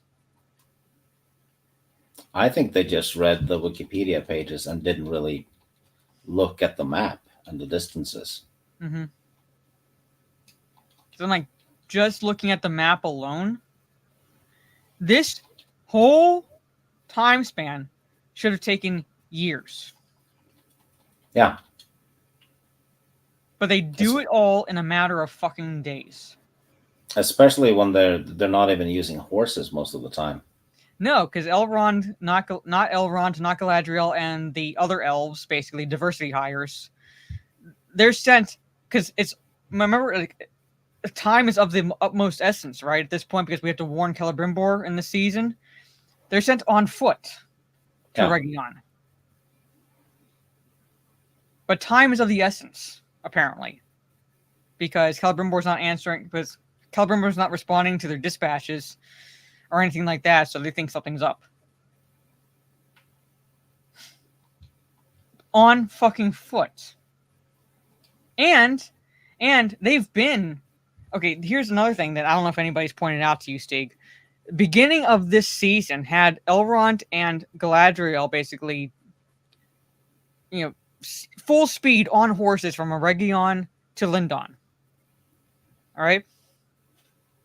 because Galadriel's kind of chasing Elrond, because Elrond took the 3 rings to Lindon, and she's trying to chase him down, to, get him to stop so she can talk to him.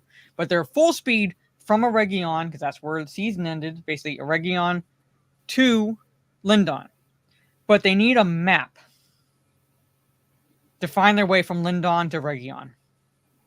Yeah, skilled people. I'm like, when I saw that, I was like, wait a minute. You rode horses from Eregion to Lindon. You know the fucking way. But you need Map Guy, which is essentially his only fucking purpose in the group, to tell you where to go. Yeah, and they're also thousands of years old. So you'd think they would have traveled. Well, I'm saying, they would know how to get to Eregion at this point. Yeah. So I'm just showing you, guys, it's this whole season is happening in what appears to be a matter of days, and the writers don't understand the concept of map scale. The characters are acting in ways that go against their actual characterization and lore, as well as they do 180s in characterization within this whole series, which makes no sense. And you can be mortally wounded, but get up as if you just got a scratch, like you're the Black Knight. 'Tis but a scratch. Yeah. All right. Going for about an hour and 30 minutes here, and I just want to cover one more major thing. We might hit on some other things in this episode, but what happens in Numenor and by extension Pelargir. What are your thoughts there? Well, quite a lot of things. Did one of the scenes happen in a temple? Temple?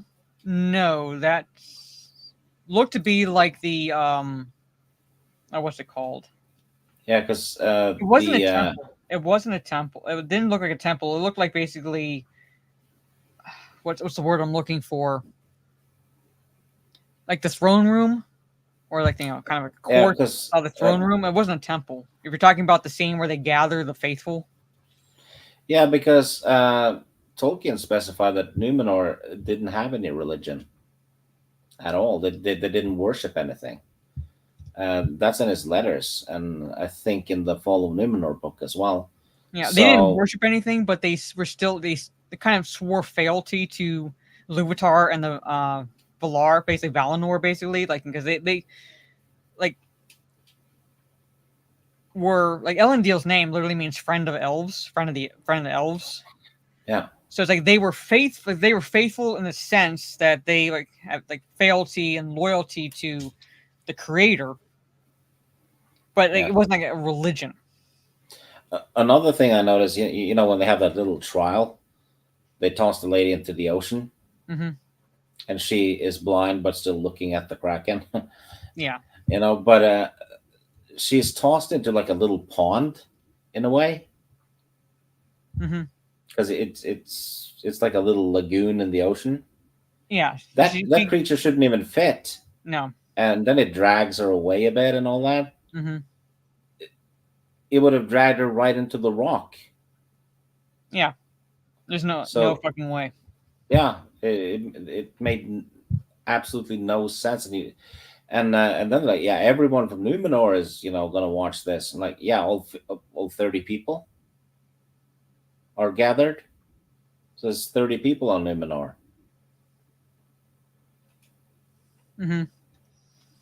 Yeah, so I'm saying they're they're treating the faithful as if it's a religion, as well as they were faithful, simply basically because they were being targeted because of their loyalty to Tarmuriel, and that wasn't the case.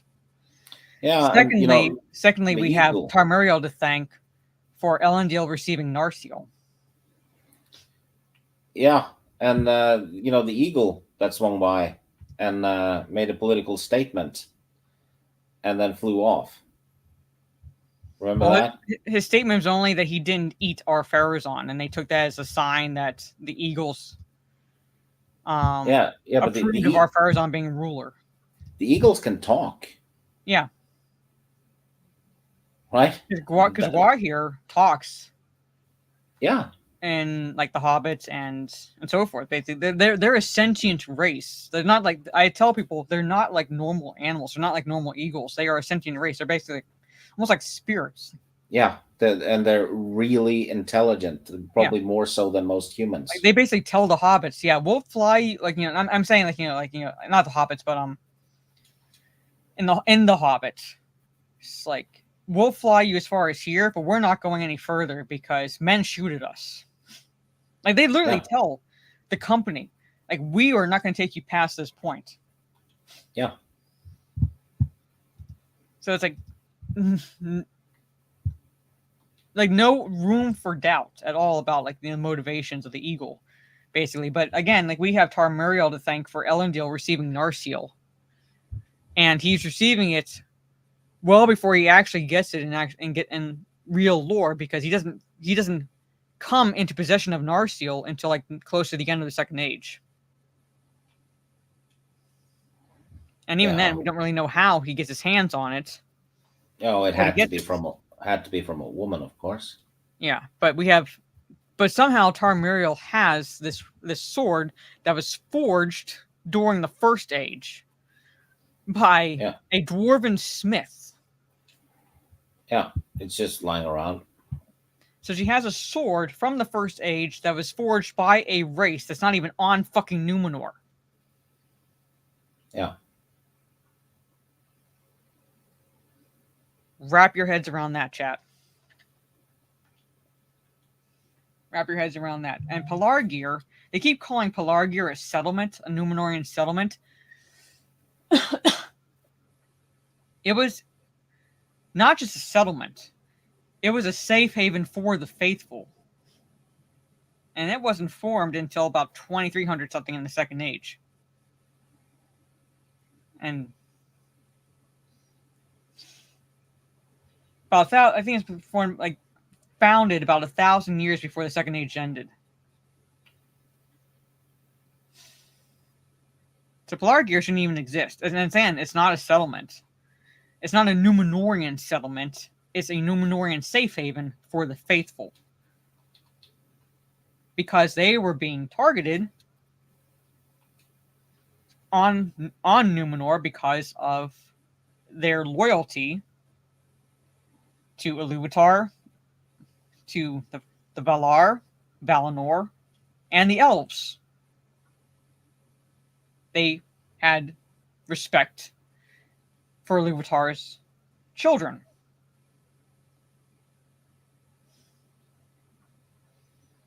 So, but yeah, as I'm saying, like, that's the gist of the faithful. But the way they make it seem in this series is not just because they were being they were being more so being targeted because of their loyalty to Tarmuriel. And that wasn't the case, because Tarmuriel, she was part of the faithful because of her father, Tar Palantir. He was part of the faithful, and he was part of the faithful because of his mother. But when our Pharazon usurped the throne, right, that's when the brief respite, basically the brief peace that the faithful found themselves in on Numenor, was completely gone. And then you have Kemen the fucking prick. Have you ever wanted to punch a character so much that you wish you could like reach through the monitor to do so? Yeah. That's Kemen. To me, that's Kemen. Which one was Kemen again? Is it the Weasley son of our Pharazon? Our Pharazon never had a son. Yeah. But the Weasley non-canonical son of our Pharazon, I just, like, every time he's on screen, his personality, his character's personality, and his face, I just want to punch. But he's not even a canonical character. Nor is Elendil's daughter. Elendil never had a daughter. He had 2 sons. And they only just recently name-dropped Anarion, who conveniently is, like, been nowhere, like, until now mentioned in this season. Like, you have 2 sons. Where's Anarion? Oh yeah, he's gonna be. Oh, he's in the West. So you conveniently explain why he's been absent for this entire fucking series. But I say, like, not going into necessarily everything, because we'll be here forever if we do. But that's, like, basically the gist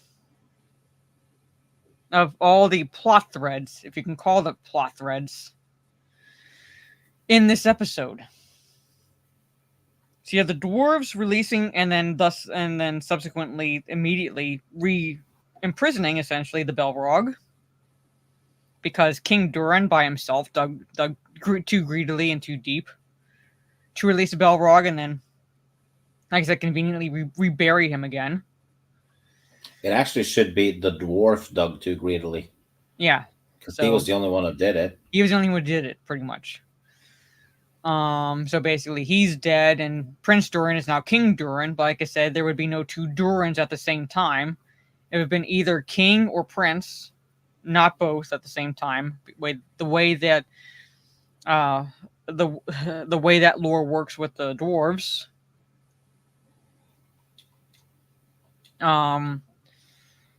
Again, the rings weren't created specifically for each race. They were, the 16 at least, were divvied up by Sauron, and 9 went to men, 7 went to dwarves, so forth. Elrond was never at Eregion. Well, when I say never at Eregion, I mean he never fought at Eregion. He arrived too late to help. And the only thing he could do was help the survivors escape. And thus basically formed Imladris, which is Rivendell. Gil-galad doesn't show up at Eregion. Why he's there makes no sense. Elendil should not even be born, nor should Tar-Muriel or Ar-Pharazôn. Let's see. Tar-Muriel, yeah, never gives Elendil Narsil, but that's memberberries right fucking there. Isildur, they never go to Middle-earth at this point in the timeline. And I'm talking about the Númenóreans.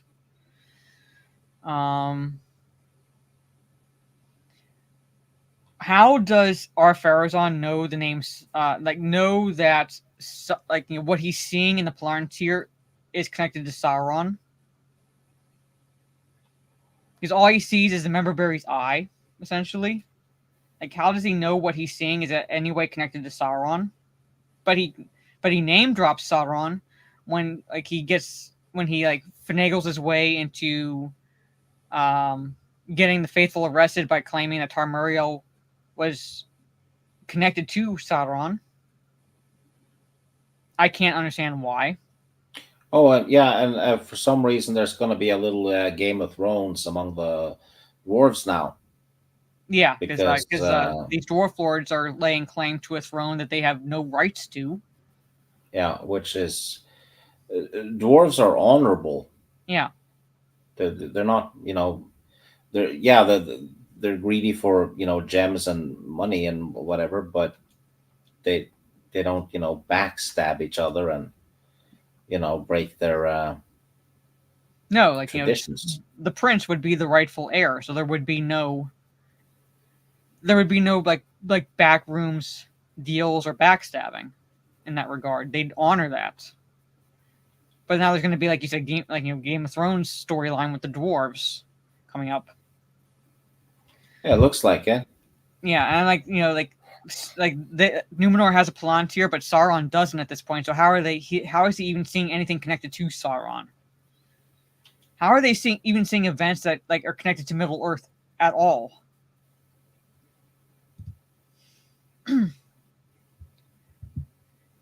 Yeah, Narsil is the sword Elendil uses. Well, not Isildur uses because Isildur takes the shard, basically the scabbard and the piece of the sword, and cuts the ring finger off of Sauron's hand. All right, so basically Elendil got the sword that does that already. from Tarmariel.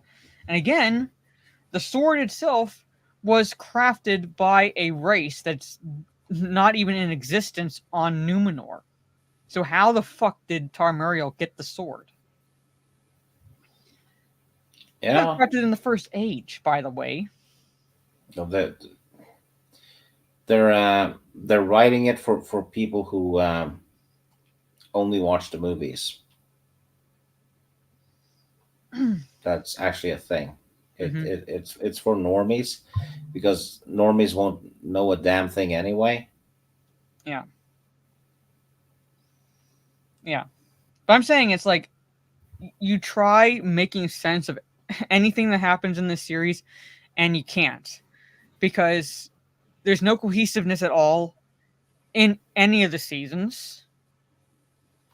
They don't have anything planned out past a season at a time. Which is the wrong way to do it. Yes. Remember when Peter Jackson made the Lord of the Rings trilogy? Mm-hmm. He planned the whole damn thing first. Yeah. So, and I was pointing out to my mom that even if you didn't cover everything that happened in the Second Age, let me just like find the timeline. They could have broken it up into different stories for like major events that happen. Motherfucker, where's the timeline?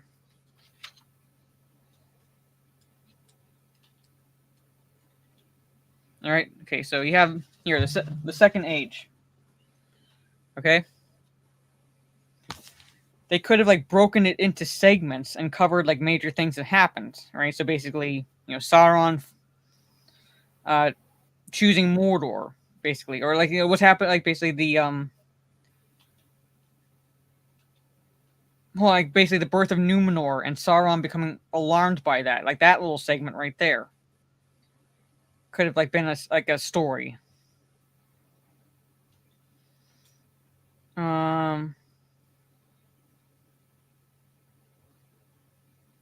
Then you could have, hold on.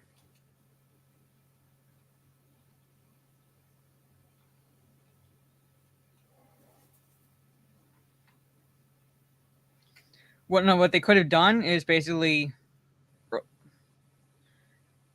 Sauron beginning to stir in the middle, like start with that, and ending with him becoming alarmed by the growing power of Numenorians and choosing Mordor as a stronghold. Could have ended like one segment right there. It would have basically been a slightly condensed timeline, but they could have shown events that transpired over a season, and that would have been a season. Then the next part would have been a jump, and that would have been shown Sauron seducing, or like kind of seducing the Smiths of Eregion, and like basically teaching them, like that whole timeline, without getting into necessarily the creation of the rings. Like him basically kind of like his little Sauron's machinations, and then the third season could have been the beginning of the creation of the rings.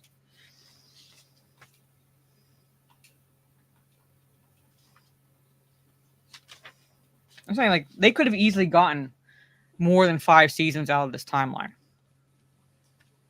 because it goes into the time, like the years itself for the Second Age is like total of 3,441.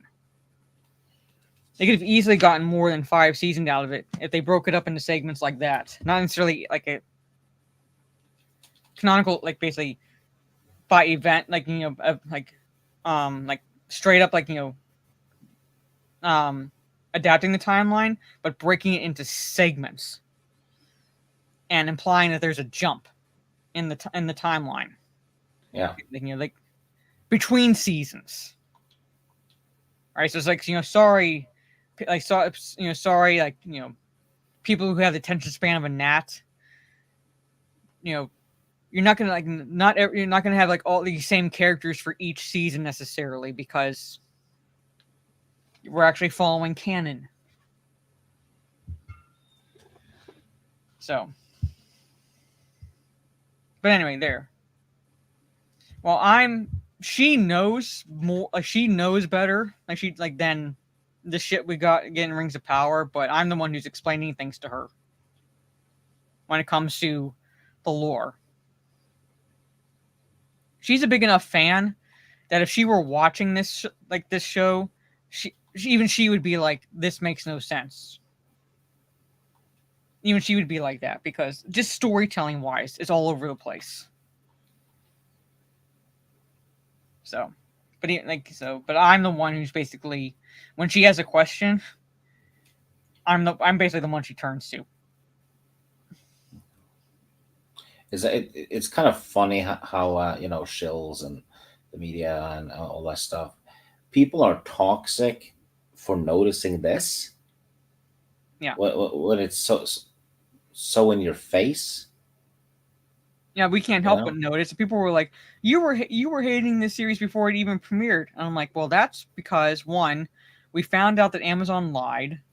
2, we found out that they were making it for a modern audience. 3, that they had no rights at all to anything in the Second Age, and then 4, we were attacked as being racist or misogynist or sexist because we were criticizing the fact that we were getting clear indications that this was not at all going to be respectful to Tolkien, and we were proven right." Yeah, and I've noticed quite often if female Tolkien fans say something, they get ignored and quite often blocked. Mm-hmm. As damage control. I've been blocked by a number of Rings of Power stan accounts, like shills, on X. Yeah, and they very rarely, quote tweet female fans that are, complaining about something. They just block because they want they want it to go away. Yeah, and that goes against their narrative because it's only toxic males. Yeah. Toxic masculinity. So if we're going to quote tweet anyone, we're going to make sure that we're quote tweeting like the neckbeards that live in like mom's basement, as they put it. Yeah. It's kind of weird because if I spot bad writing and say something, I'm living in my mom's basement, right? Mm-hmm. And I'm toxic towards women. If you spot the same thing, oh no, need to block her so nobody else sees it. Yeah. Or I'm a pick-me. Yeah. As they call it. I'm either blocked or I'm a pick-me because I happen to be in agreement with a man. Therefore, I'm only saying these things so the men notice me and pick me. Yeah, and that means you want to be picked by neckbeards who live in their mom's basement. That's your standard. Yeah, that's my, according to them, that's my standard. Yeah, that's your kink. Like obese incels in their mom's basement. Yeah. Solid thinking. Yeah, so like basically, well, if they if we can call it thinking, basically, but yeah, so it's like because if they were at all to quote tweet what I do or acknowledge anything I say, basically, it's we can't be seen arguing with minority or women because it's a bad look for them, and we have to make it go away because that goes against our narrative. So if we block them, it's never happened. Yep. So, but I've been blocked. I've been blocked and then unblocked, I noticed. Mm-hmm. So they're probably using some of my tweets for, ammo or whatever. Oh, yeah. I would have no doubt. I'll show you some, Rings of Power. Just on Sauron alone. You do a search. I can't spell. Come on, I can't type. Let's go. Because I can't see. I'm just going to show you some tweets that pop up.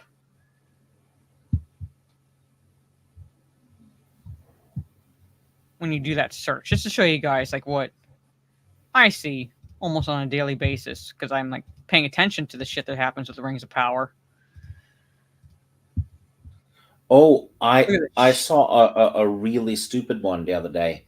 Mm-hmm. Because someone was criticizing the fact that, hey, why don't they use horses, right? And the guy was making an excuse for it by saying it makes it look more epic if they're walking, because they walk in the Lord of the Rings, and it looks epic when they're walking atop mountains and stuff. And I'm like, well, the reason why they're walking is because, well, 4 of them are fucking hobbits. They can't exactly ride horses. yeah, That easily. And the road they're traveling isn't really horse friendly. No. So that they're actually going for stealth. Yeah, because but we don't exactly indicate to our enemy that we're coming for him. So this is where walking makes sense, because stealth is of the essence. But when time is of the essence, let's walk and not ride horses. Because makes perfect fucking sense, doesn't it? Yeah, so the guy basically felt, they should walk because it looks more epic on screen. But this is like, this is like the shit I see, chat, whenever I'm not blocked by these assholes. Like, look at like the amount of shilling for these characters. Lives were changed here. Haladriel thinker. Haladriel, basically. So basically a Hellbrand Galadriel shipper, which like shipping Sauron and Galadriel together. Yeah. Kind of like Satan and a nun. Mm-hmm. So this one is like I'm gonna give this one a like. It's absolute shit and horrible. That's for season 1. Like, that's for I had to fast forward most of the dialogue. This final scene with the Belvoir was the only part of the entire thing I actually enjoyed. Sauron was lame as fuck. Woke morons ruined another franchise. This one says, another epic season managed to win over many vocal critics. No, it didn't. No. So I'm going to show you. Professional critics all shilled for it. Yeah.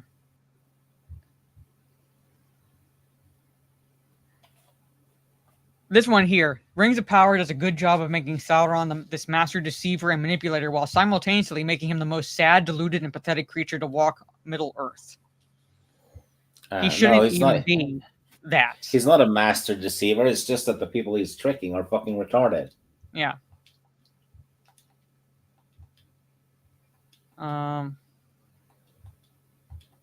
Where is it? Where's like the other one? You know the writing is actually so dumb. Mm-hmm. It makes it harder to follow. This one right here. What the fuck name is this? Grindeldor. What ship name is that? Dumbledore and Grindel. Oh, fucking hell.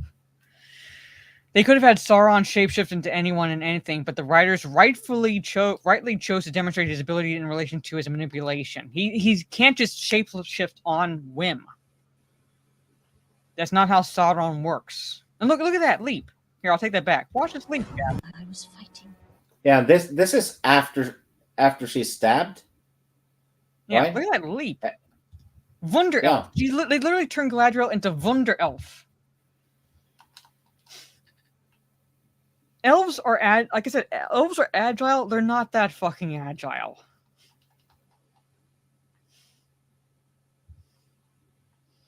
All right. Oh, of course. Look at that. Look at that. Disgusting shit. And ironically, the shippers are the ones calling people incels and stuff. So it's kind of it's obvious who the incels are. This one says this sets up the One Ring era perfectly. How? He's already revealed himself as to be Sauron before the One Ring's even created. So how the hell would he be able to forge the One Ring in secrecy if they know he exists? Yeah. I fucking hate these people. Well, we've seen it before with the Disney Star Wars shows and the people who show for the Witcher show. And This douchebag gives it a 9 out of 10. Yeah. It's the same people, actually, that show for this, that show for the other crap. And hell, the Wheel of Time shows. They're almost, just as fucking dumb. Mm-hmm. You would love the Wheel of Time books, actually. Because it is the closest anyone has gotten to Tolkien. This one claims to be a big fan of Tolkien and Middle Earth, and he's loving Rings of Power. Yeah, that means he's not a fan. No. He's actually the complete opposite. I just want to show... Where is that tweet? It's an idiot that I've encountered before. Where the fuck is this tweet? It's about Sauron.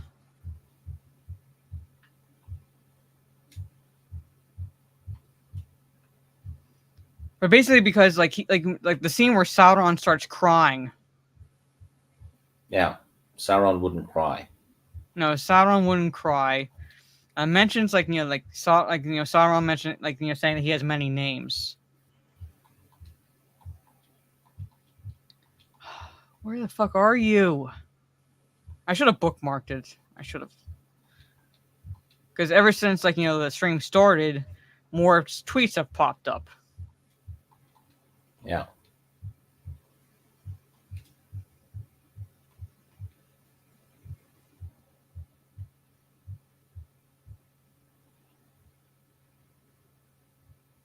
Oh, there's me.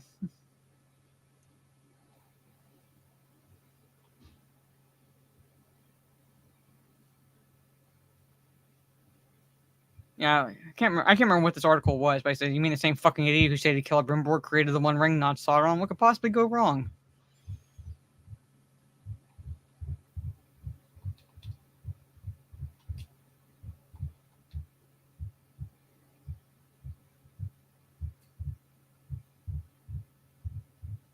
At some point, I'll find it.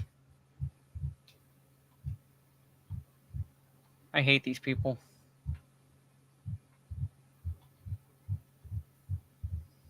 Like I said, I should have bookmarked it. Yeah. The account's name is Rose something.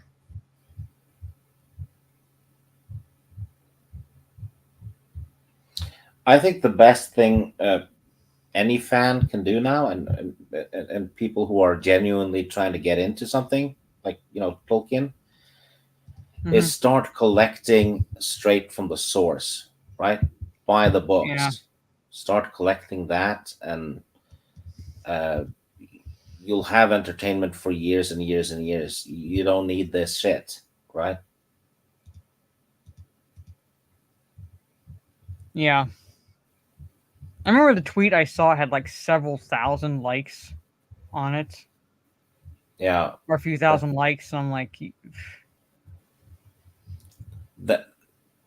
That's I've seen stuff like this before when stupid this one shit. right here, see 2.4k likes, and this account right here only has this many followers. That makes no sense. Yeah. And Haladriel Stan, this shithead right here. Sauron never says yes whenever people ask him if he's indeed Sauron. The name that pains him, he wants to remind them that he has other names that fucking retard, aren't said in hate and mean abhorrent. You're telling me Sauron does not it pains him to use that name? Yeah. This tweet right here. Yeah. This is why franchises are dying. People like this and the sheep that keep liking it. Mm-hmm.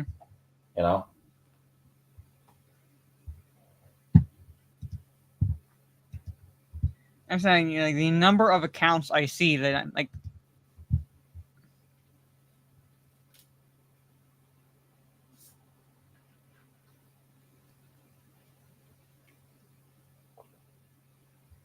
Frustrated Sauron acts out like a petulant child. Like he's a Maiar. Or he's one of the Maiar. Yeah. Or he's like one of the Maya. He's a Maiar. He's a spirit. Now, of course, he has Mike tags me in this.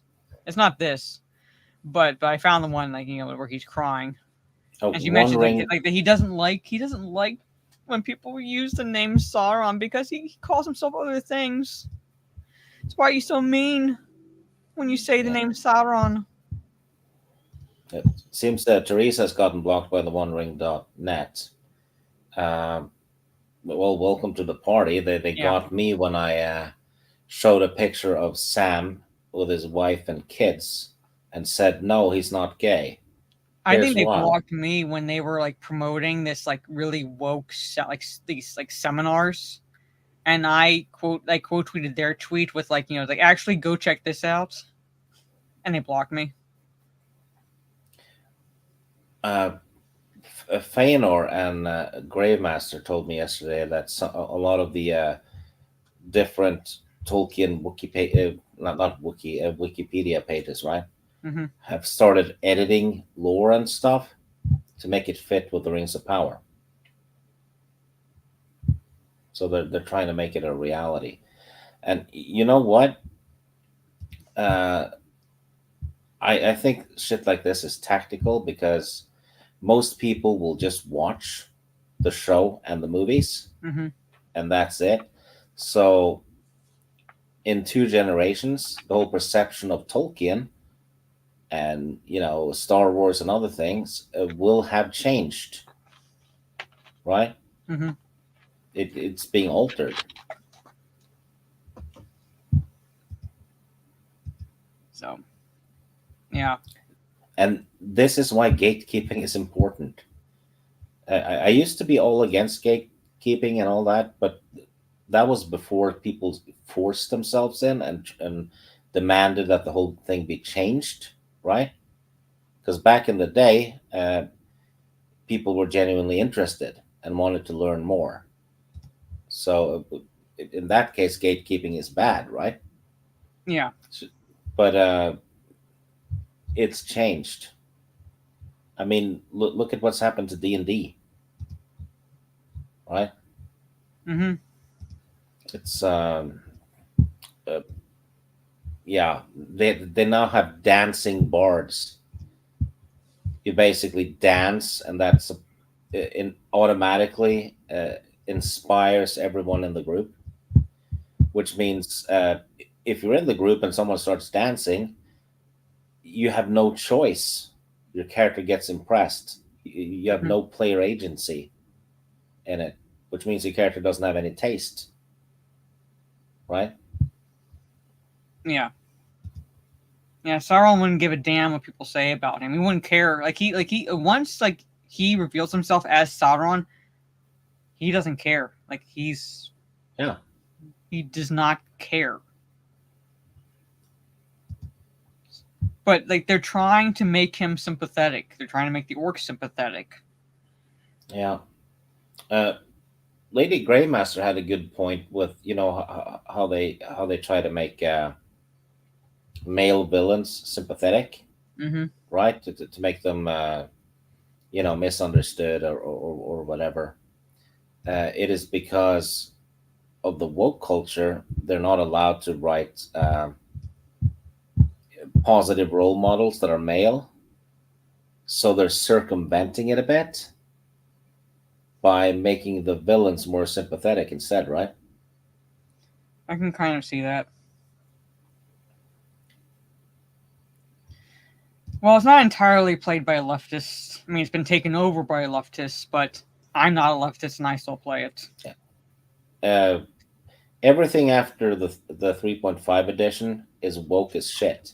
And the 4th edition is a mess, but it wasn't full blown woke. But the 5th edition, which is the current one, is probably the wokest product ever made. Yeah.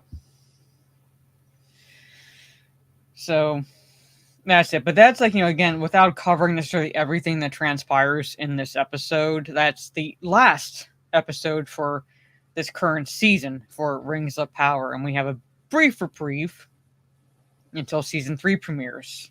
And I have a feeling that we're going to get a season 3, as I said, because they had announced they had greenlit 3 seasons even before season 1 dropped.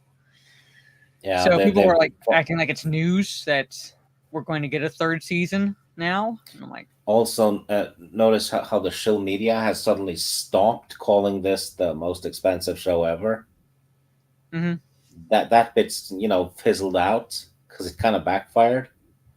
Well, backfired. It's now, well, essentially the most expensive bomb.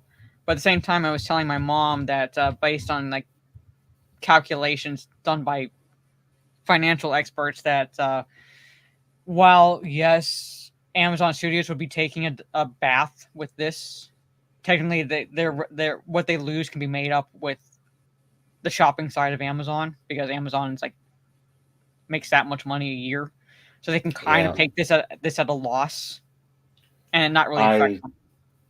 I think they're making less now though, Mm-hmm. because the customer service, especially the UK Amazon, Mm-hmm. has the quality of customer service is rock bottom, and they're using AI all the time now, so packages get lost all the time. Mm-hmm. To answer this question, they paid with the plan for 5 seasons, but they only greenlit 3 before season 1 premiered. Basically, so it's like seasons 4 and 5 are up in the air enough that if they were to cancel the show after season 3, it would not really affect them that much. I think they're going to cancel the Wheel of Time before this show. Mm-hmm. Possibly. Because nobody's talking about it. There's no buzz about it, and if they had done that one right, the Wheel of Time show, it would have been a banger, because that story is fantastic, and it already has natural diversity, and half the main cast happen to be women. It's already there, but it's not woke. It's just I read normal. it's just not been officially announced. Like greenlit basically means that they planned for 3 seasons. It does not have been officially announced that season 3 is going to premiere like this year or whatever. But they started pre-production for season 3 months ago. Right there in the chat, what is it, Girl Falcon? Or whatever it says. Says, yeah, holy shit, the wheel is still a thing. Yeah, it is. It's still ongoing. I think the next show that's going to be canceled though is The Witcher, because Netflix pretty much cancels all their shows. Have you noticed that? It's a staggering amount of shows that get canceled on Netflix that they're making. Yeah. The only big ones the big one that's actually survived is Cobra Kai. Well, technically, Stranger Things survived. Yeah, Stranger Things is still. Yeah. But other than that, cancellations left and right. I mean, hell, the Marco Polo show they had, that was awesome, but they canceled it. Yeah. They canceled when Mindhunter was on Netflix, and Netflix canceled it. But the reason why Netflix ultimately canceled it wasn't because of a decision on their end. It was because, well, technically it was both Netflix and the writer. But the writer wanted a certain amount of money that Netflix was unwilling to pay him for the 3rd season, so it ended up canceling Mindhunter. And then the writer was like, "I'm not writing anymore for this show." So basically, if you watch Mindhunter, I haven't watched it yet, but my mom and my sister have. It pretty much ends on a cliffhanger because of that. So yeah. Yeah. So the next Lord of the Rings thing this year is that War of the Rohirrim animated film, and even that breaks lore. Oh hell yes! It's the same crap. It's just that it's animated. Well, that too, but people are like, it's like, oh, like Peter Jackson's involved. This is gonna be good, and I'm like, he's one of the fucking big reasons why. Like him and his partner, his partner's Fran Walsh, right? Yeah, Philippa Boyens is who's gone full feminist, I think. I know, but it's like the one I tell my chat, the one we have to thank for how loyal, even with liberties taken, how loyal the Lord of the Rings movies were was because of Christopher Lee, not Peter Jackson. Because Christopher Lee was the one keeping Peter Jackson in check. We're going to see now what happens when Peter Jackson has no reins on him, and you have the two fucking feminists behind him. Christopher Lee threatened to walk. Yeah. And I think it had to do with putting Arwen at Helm's Deep. Mm-hmm. I think that was what it was. Yeah, so I'm saying, like, we have Christopher Lee to thank. Like, he, like you pointed out, threatened to walk. And it was during, like, well into production, so they would have been fucked if Christopher Lee had walked at that point. So, and when he says, like I'll walk if you do this, like, Lee kept him in check. Yeah. So we have him to thank. So, like, War of the Rohirrim, people were like, it's like, oh, like, it's like, it's like, this is going to be, like, like, this is going to show Rings of Power and shit like that. And I'm pointing out to my chat, it's breaking lore. Has Peter Jackson actually had a hit since the Lord of the Rings? Because he is starting to look like a one-hit wonder.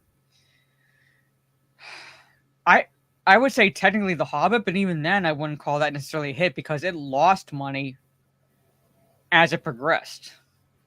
Yeah, it should have made pretty much as much as the Lord of the Rings if done right.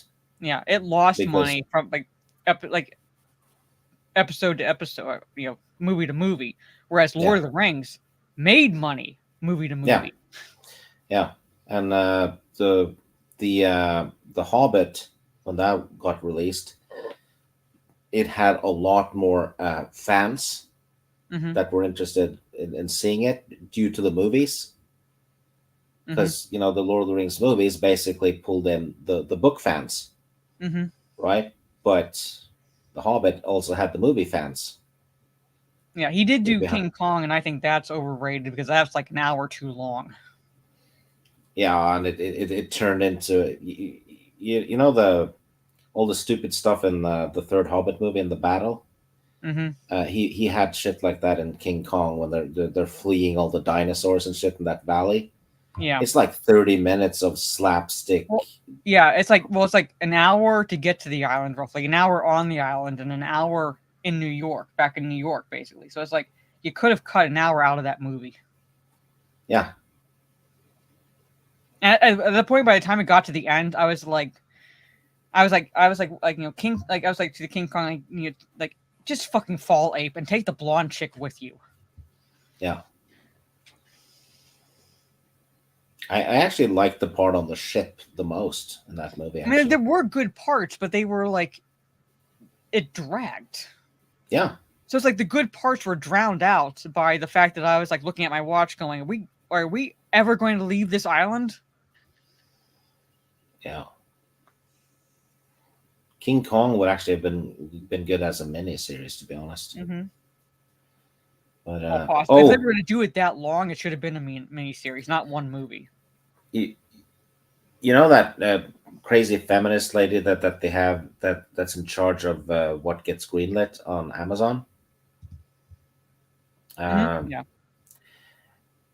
She greenlit this show instead of doing a Conan show and an Elric show. Jennifer Salk, that's the woman you're talking about. Yeah, she didn't want to do any of those because too masculine and stuff. So we almost had a Conan show and an Elric of Melanie Bonet.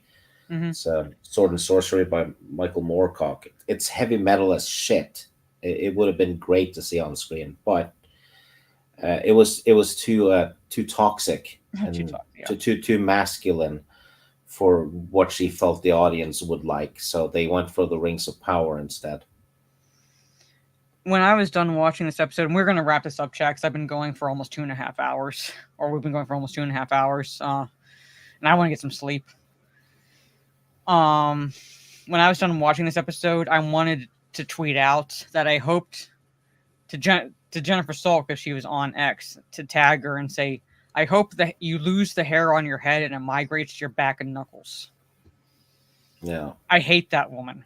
Because she's the one who was talking about, how, basically they had to reach a big audience or something with the Rings of Power show. And I'm like, you already fucking had a big audience, because the Lord of the Rings and Hobbit books themselves are translated into 37, 38 languages. Yeah, well, not just that. Why do they think they'll get a bigger audience if they change it? No, I'm saying It's that's stupid in itself. But I'm saying the way she worded it, I'm like, you already have the Tolkien fandom is bigger than the Star Wars one. We've been around longer than the Star Wars fandom. For most every other fandom, we've been around longer. Yeah. And it's you already have that audience. All you had to do was adapt. Yeah. And they couldn't even do that. They they lied. The hard work had already been done. Yes. Half a century ago. Yeah, I'm saying it's and then, like I said, the audience that she was talking about already existed. Yeah. We were there. And any new audience members would be there anyway if you adapted it correctly or not, right? Mm-hmm. Yeah. It's not like you only get new viewers if you change it. Yeah. And if they wanted new viewers with the actual source material, then guess what? Us fans that were already around would bring in the new viewers, because we'd be talking positively about this series. We'd be saying, you want a good fantasy series? Watch this. Yeah. We'd be telling people. Word of mouth would spread. We'd be telling people, watch this series. This is good. Well, no, we're sitting here telling people not to watch the fucking series. And, the Lord of the Rings movies were, I guess, 70% faithful to the source material, something like that. 70 to 80% faithful. I get it, there were liberties scattered throughout. Guess what? New people watched it. Mm-hmm. New people watched it, then they wanted to read the books. All right, to include the Hobbit book. But if you were to bring in new fans with this series, and if they were to say try to read the Silmarillion because they're thinking that this show is faithful to the Second Age material, nothing is. Yeah. And, to be fair, the Silmarillion book is not for everyone. No, but I'm saying it's if they all were I want to read the book that this series is based on. Well, if they get through it, it's not going to be at all be the same as what they saw on the screen. I think they're doing, I think Amazon's doing a He-Man movie now. Yeah. And the guy who plays Prince Adam is a Latino. You mean the blonde-haired Adam? Yeah. And they cast Alison Brie as Evil Lynn, which is actually good casting. I'll give them that. Mm-hmm. Well, she could work. In terms of looks, she could work. She would actually work better as Tila, to be honest. But I'm saying, but that casting makes more sense than the Latino actor for a blonde character. Yeah. And they're having Adam live on planet Earth. And he has forgotten who he is, and then he discovers that he's the Prince of Eternia and has to go back. So it's that's not what happens. But anyway, yeah. So I mean, it's not going to be faithful. The Red Sonja film. I saw a picture of it, and the lady who plays Red Sonja looks fairly accurate to what she's supposed to look like, because the Brigitte Nielsen from the original, she does not look like Red Sonja. Red Sonja is not supposed to be huge. But the look was okay, but then one of the actors started talking about, oh yeah, we're changing it so it's not for the male gaze and blah blah blah. And then you have the fact that the director is a male that now thinks he's female. So that's not a good sign. But the same director also did Solomon Kane back in the day. And that one was done really well. So I don't know. I'm cautiously optimistic, hoping that, you know, the stupid shit the actress said was just, you know, dumbass marketing, right? I mean, like, well, basically, I'm saying like this is the only thing, but basically how Amazon works is like you have to go through a DEI checklist. So you have to go through an individual who, before you even goes to script, make sure that what you're planning is DEI approved. Yeah.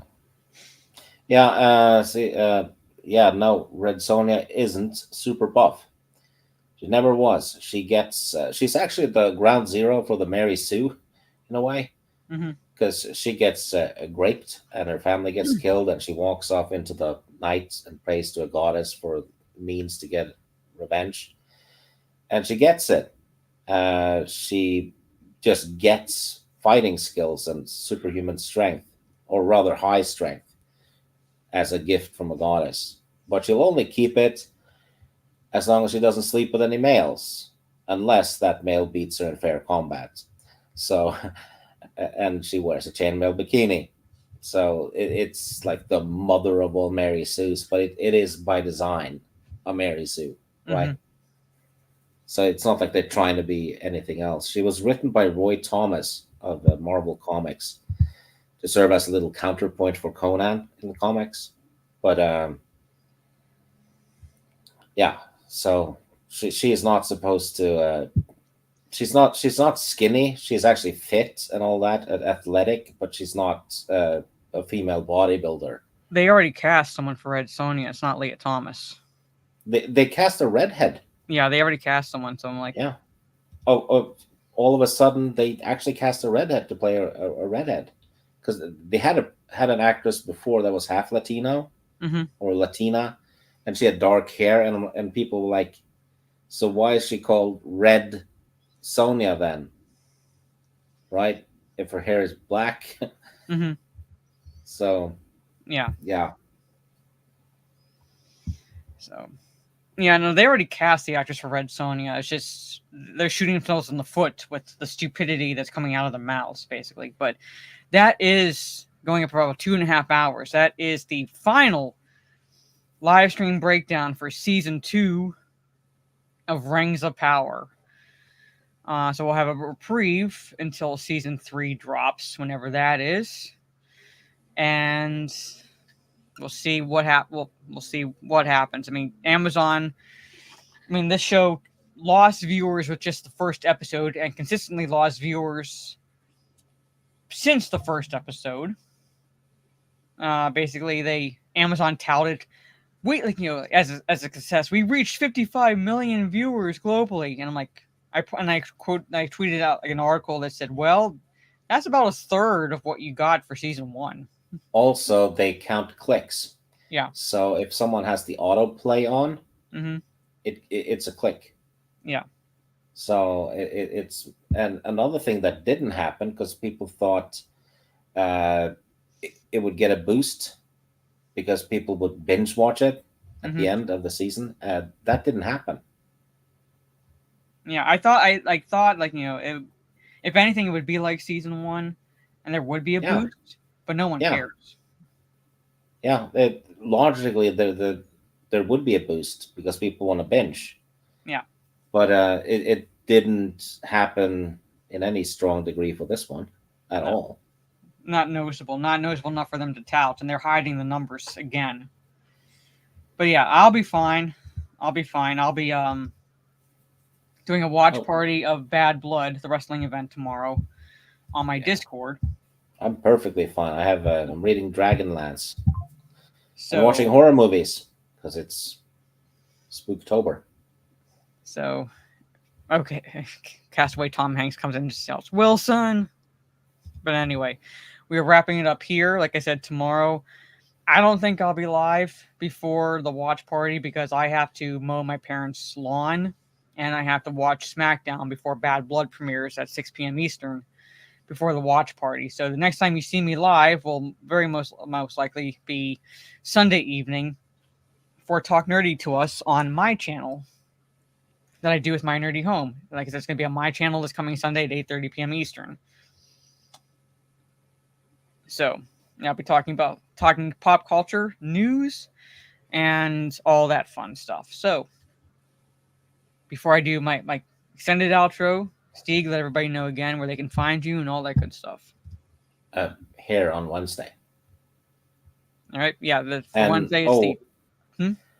And I also might be on with Miss Morton Muses soonish, in a day or two, maybe to do what we did, piss on the Rings of Power. So, yeah, maybe we'll because Miss Morton Muses really knows her stuff. So maybe she will have picked up something we didn't. Right? Mm-hmm. Yeah. So, yeah, so it's Mike's gonna watch Joker tomorrow. Okay. I'll be doing the watch party for the Bad Blood wrestling event tomorrow evening, and then Talk Nerdy to Us will be 8:30 p.m. Eastern. On my channel, my YouTube channel, this channel with my nerdy home. I'm going to basically continue my playthrough with Resident Evil 7. I'm playing through it faster this time around than I thought I would. I knew I'd be playing it I'd be going through it faster than I did the first time I played it, but I didn't expect to be already on the ship. So I am there. So I am close to being done, essentially, with Resident Evil 7. So I'm just going to continue that and end it, and that way I'll figure out what to continue playing through the rest of October. More horror-themed games for the month. And then, like I said, Wednesday will be the top 10 films of our personal list of top 10 films from 1992. No stream Thursday, and then the following week begins the ones and twos for this month, and that we are doing. Orange Hat and I are talking Insidious 1 and 2, and then for singles we're talking The Exorcist and Nightmare Before Christmas. So there it is. That is my outro, ladies and gentlemen. And I'm going to get this Rings of Power shit off my second monitor. So have a good rest of your day or evening wherever you are in the world. I am going to pass out after this stream. And I will see you all tomorrow in my Discord at the very least for some Bad Blood. Peace.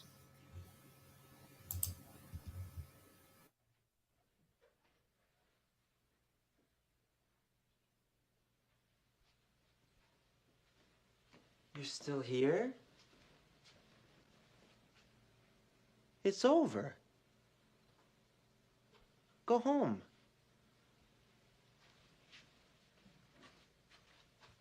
Go.